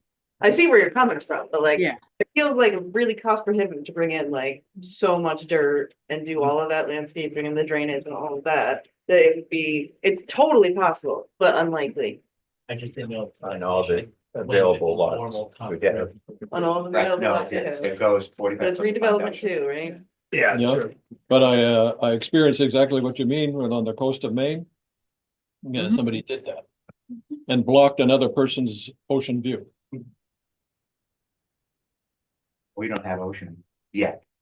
Yeah. Who knows? Yeah. No, what, Corcoran Pond. All right, and then wall, I think, was the next one. Yeah, wall is well, it's a problem, the horse is out of the barn. Yes, Nevertheless, we can fix it so that another horse doesn't leave. so, I thought I added, All right, so back to structure would be identified structure. Where there is a definition that you can use. But what I'm interested in is, I don't care what it is. if it's 45 feet, if it's higher than 45 feet, it's not allowed.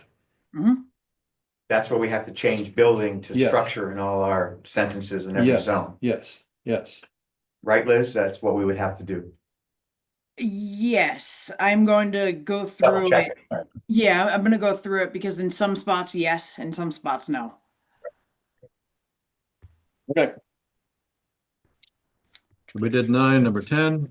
Do we have the Definition definition of for a wall? wall? Like, it says to add a definition, but is that like, we wanna go forward with that, we don't need to define anything at this Well, point? that's what it is now. It just says wall and it's not defined, and the select board determined that there was no difference between a wall and a fence, and the fence is capped at is it 3 feet? or 3 feet. 3 feet. It's on 3 feet or less. It's not governed by zoning, so you can build it. Mhm. So, Within the the, setback, not covered within the setback. yeah, the building code, they define it as a vertical structure that serves to enclose or divide a space, providing structural support or resist lateral or vertical loads. For purposes of municipal regulation, a wall shall be considered any permanent structure of stone, masonry, wood, concrete, or other durable materials constructed to support, enclose, separate, or retain. So that defines all walls. That's it. Um, So even this imaginary fence could be then a wall. Right, yeah. But I can't So- remember if the last meeting, if you guys wanted stone wall specifically pulled out.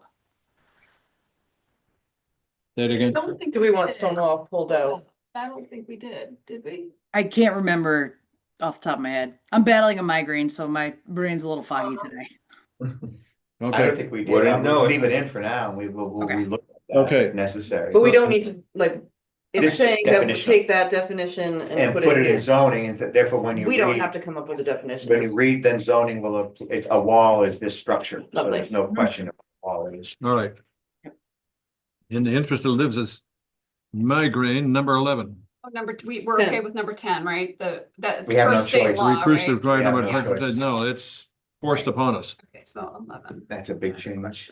To exempt political signs that conform with the provision of RSA 664 from any requirements to obtain town approval prior to placement. So is this saying, because I mean. I thought we did that. So in the signs, Oh, chipping away at this. Yeah, maybe we didn't get, Any political signs. no, we cannot You prohibit can't it. prohibit it, Cannot right? That prohibit was the whole thing that went to the Supreme Court, that like, it doesn't matter what the Yeah. sign says, you, as long as it fits your sign, your Ordinance. Right. sign size, it. Right. Okay. you can allow it. So like, it came up to the whole like, explicit things on a sign near a school. So the school bus passed something that had an obscenity on it. And then people fought it and it was like, no, this is a political sign, you can't tell me. And it went all the way to the Supreme Court and that's where it's at. You can't look Yes. at what it says. I thought we exempted it. Did we miss something? Is that what you're saying, Liz? It um, wasn't- yes, there was a section, I'm trying to find it. Kind of temporary signs, right? That our ordinance is, that this particular RSA governs, not our ordinance. Right, yeah, no, it's, per RSA, and I, 4? It's what's written. Where is it? Yeah, I thought we RSA. had that in our zoning, because we went through this. Sign We code and did. regulations. I remember, What does RSA 664 say? Only stated. Well, it defines what a political sign is, Mm. and then it defines where political signs can go with regard to state right of way.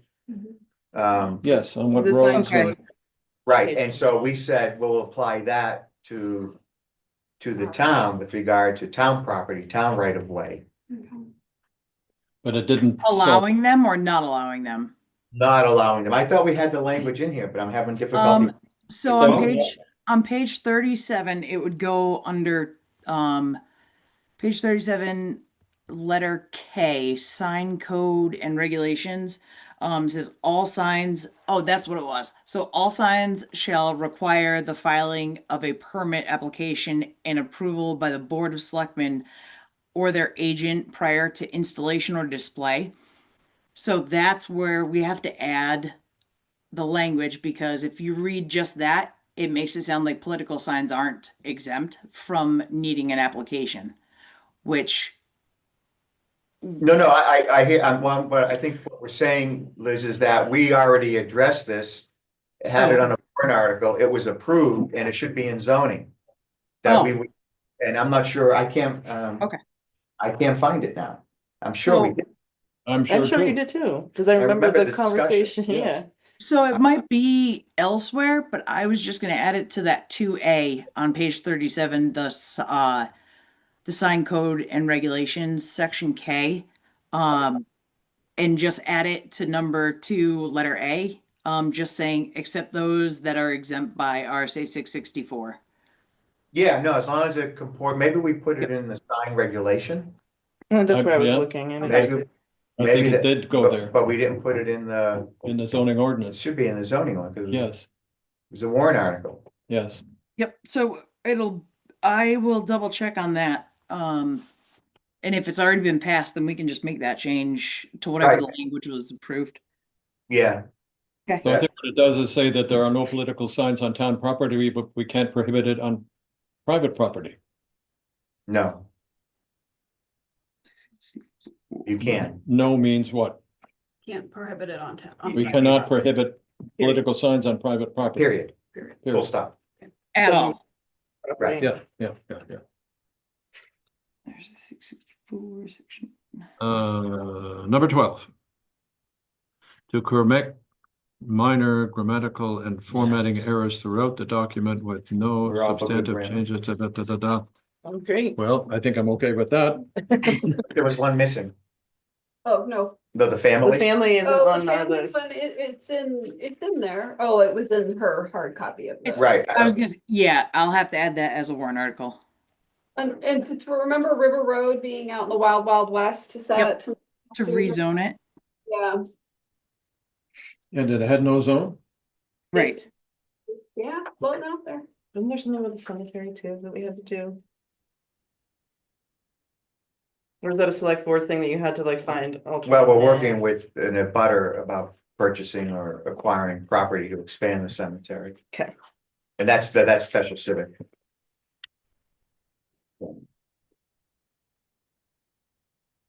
All right. Okay, Next. are there any further matters to bring before the board at this meeting? Unless you wanna do a committee report. When would you like to, okay, just to close out this discussion. Yes. We should review what Liz puts together and then hold a public hearing, right? See Correct. what the public Our next thinks. step is public hearing. Well, to review what Liz put together. Okay, when are we gonna review it? Are we doing it on the 20th? 20th. Yes, As Yeah, long so- as that's possible, Liz. Yeah, I can Yeah. get it done by then. Yeah. Have that on the calendar? Wow. yeah, we just. put Well, it- just, new we about just it. put it there. Oh, I wasn't here when that. How many total? 13? There are 12 on this page, and if you add family to it, you got 13. Right. That's a fistful. And then the River Road, if we wanted to add that. Yeah, and I do want to ask Laura if the definitions is just something that we can just clump all together and just say update regulation, update zoning ordinance definitions to reflect state law changes. I'm hoping that she says yes, because then maybe we can just Because we don't need a warrant for that. I think we've done that in the past. just clump them all together. Yeah, So, just change the definitions and go ahead The and do it. definitions, yeah. So if we can do that, then we can just clump that all into one. so we're meeting on the 20th at what time? I'm sorry, was this something you decided today when I was? Yeah. And I think Laura's, Last meeting, we had Laura shared. asked for 9 o'clock, Yeah. No, that's the 24th. 24th. The 24th is for the application, but Yep, Yeah. and then we're meeting at 8:30 next 8:30. Thursday, 8:30, and so we will discuss what, the Liz- zoning ordinance and changes. then set a date for the public hearing. Yep. That's the plan. Yeah, oh, and the first public hearing.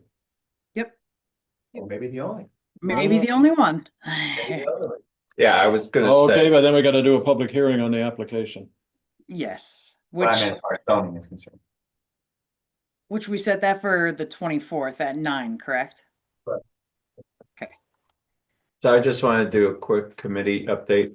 So, CIP committee, with Steve, so Morgan, Kathy, and myself, we got together the last 2 Fridays, good working sessions. First one included a tour, DPW, public safety and admin. That's really helpful, kind of, fill in the blanks. We're gonna meet again next Friday, to what we think is finalize that, and that's why I was gonna request time.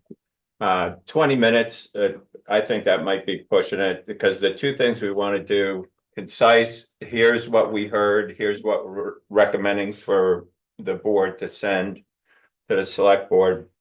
And also just review, like we put together a draft of being more out in front, so you were on the CIP committee, it was kind of, we kind of yesed everything that came in after brief discussion, and then it went into Mark's hands, and Mark worked with the select board in the way it went. But we want to formalize that a little bit more, and start earlier. So I just want to quickly review, what we're coming up with. Yeah. Make sure it works, with the overall planning board, as well as how that gets a select board and go on from there. Again, because that was kind of a big black hole before. So yeah, it'll be our recommendations and the 26th, for the board to approve and say, yeah, this makes sense, or let's change this or that, but kind of do that in one meeting. Because we really kind of haven't done that in the past, and I think. Okay, when are we gonna hear your recommendations? Well, that's why we were thinking meeting on December 4th. But now that we just scheduled 2 more, special meetings, if we could tag like a half hour onto one of those, whichever one we think, because, I don't know, I leave that to your judgment, and just have a CIP review section. And, yeah, the only other thing I wanted to say, because you had sent me that email about the .gov addresses, right? And you brought it up again today. Steve, just to make it easier without people reaching out, could you guys just set up the email addresses, first dot last name, and send out instructions on how to access the emails? Because what I'm hearing from you, Bill, is you want everybody to be using that for all You use communications. the town's email facility. You should get your own email address. Get your own email address on Why don't we on have, watervalley.gov. yeah, why don't we have admin set those up? Send us just send out a thing. Your email address is first dot last name at, what the, SMTP server, whatever we need to know. You just need. Rather than us all kind of haphazardly going. Yeah, I need to look at the expense in doing that. Because it's not just an email address, it's a Microsoft 365 account. So there's a monthly subscription cost to those. It shouldn't be a Okay. huge lift. We'll look at it, but you should, I think every member of the planning board should have an official address. I think that's a good idea That- too. I that- just wanted to see budgetarily wise, what the impact would Yeah, be. no, that's what I was Okay. talking about in my initial remarks, was Yeah. to get all of this off of personal email. Yeah. Yeah, Good absolutely. idea. Okay. All right, good, then, I'll go. We'll do the budget thing.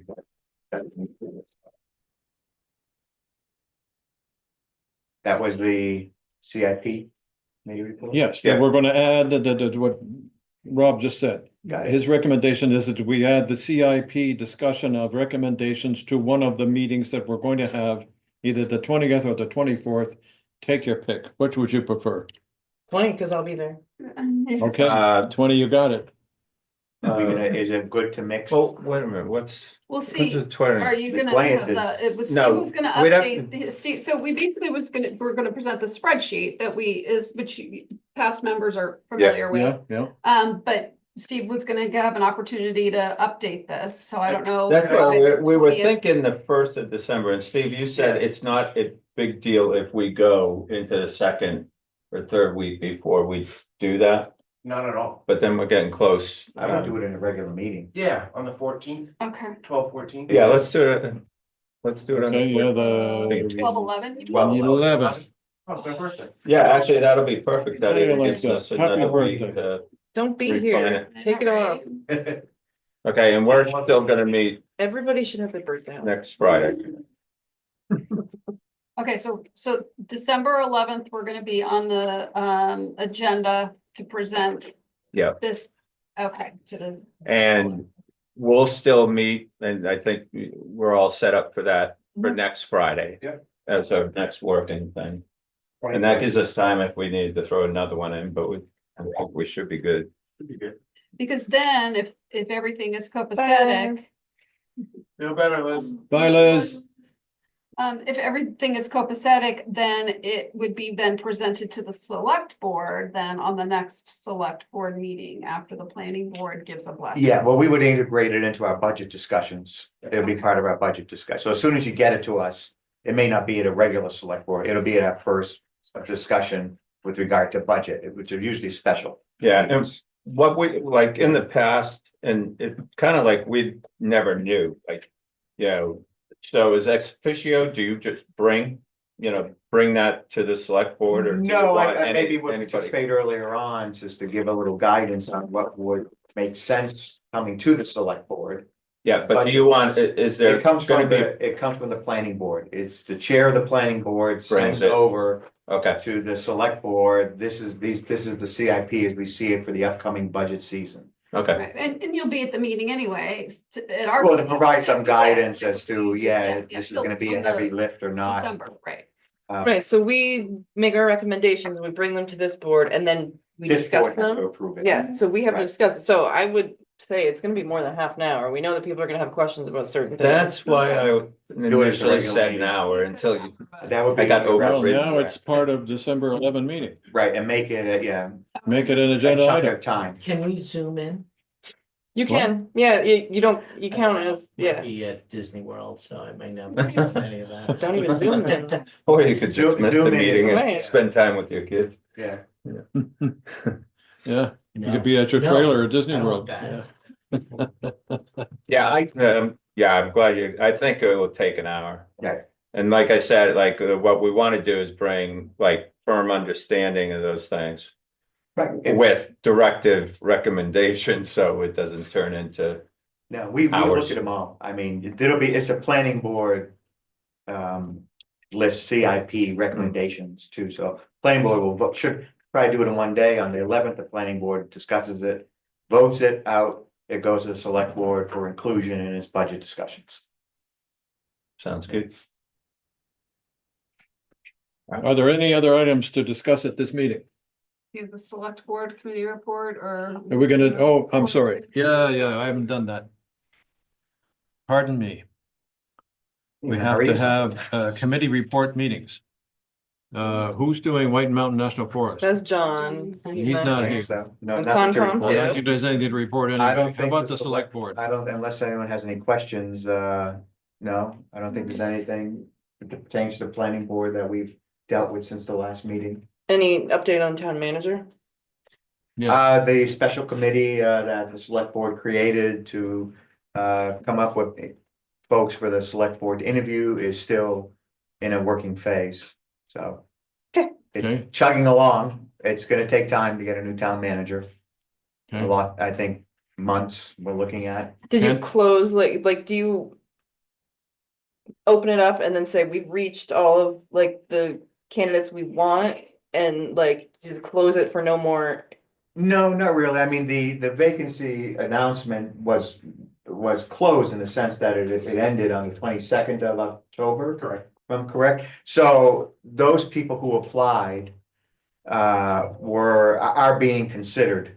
And unless they come to the board and say, Remove. nobody really is worthy of coming forward to be interviewed by you, I don't think we would reopen it. But we could interview somebody or somebodies and say, still not good enough, then we would reopen it again. So Okay. we're still in that phase where the special committee is in the process of weighing the applications, and we want them to interview people first before they come to the select board. And who's on the committee? So it's the 4 former select board members, Oh, right, Mike Aronson, Mike. Bill, Bob Freeze. Bob Freeze, Margaret, who's the chair of the committee, Margaret Turner, and Joan. Right, And also 2 staff members, Dylan Tucker and Chief Noise. And Steve is sort of the grand master of that circus, keeping everything flowing and moving along. All right, So there are 6 folks on that. excellent. That's a good group. Good group, man. And we got Right people. Good 3 I ring have nothing circus. Yep. CIP, we just discussed. Master plan, action plan, we gotta put that aside because we're already in action with so many other items. Zoning. Correspondence. Calendar review. So 20th at We're up 8:30. next on the 20th. At 8:30, the 24th at 9 AM. It's a public hearing. Did I get it all right? Probably another one in between, but we will. I hope And not. we won't mention that right now. But in our minutes though, we need to list then the CIP meeting at 3:30 on the 21st? Mhm. So that people. That can- you guys, yeah. Yeah. For CIP. Anybody wants to show up? No, you can't.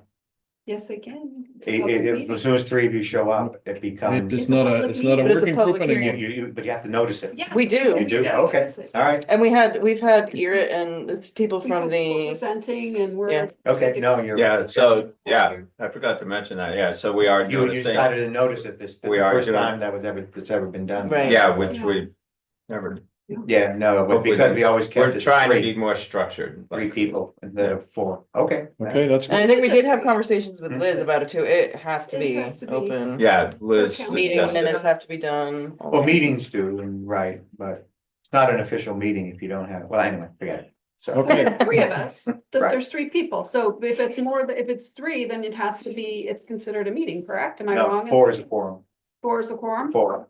Yeah, so 3 people can talk to each other. You can talk to each other and not notice We it. just have this email Hey. problem, but That's I the way it's still, been I done in the still past. think it's good the way we're doing it. 'cause No, it's it started that keeping way. us honest. I will keep it that way. Yeah. But we can no. actually talk Increased to each scrutiny other. For sure. Wow. no, the CIP with the scrutiny. Yep. That's been focused on the CIP, and then some Scrutinization. people have complained about it, but not just the.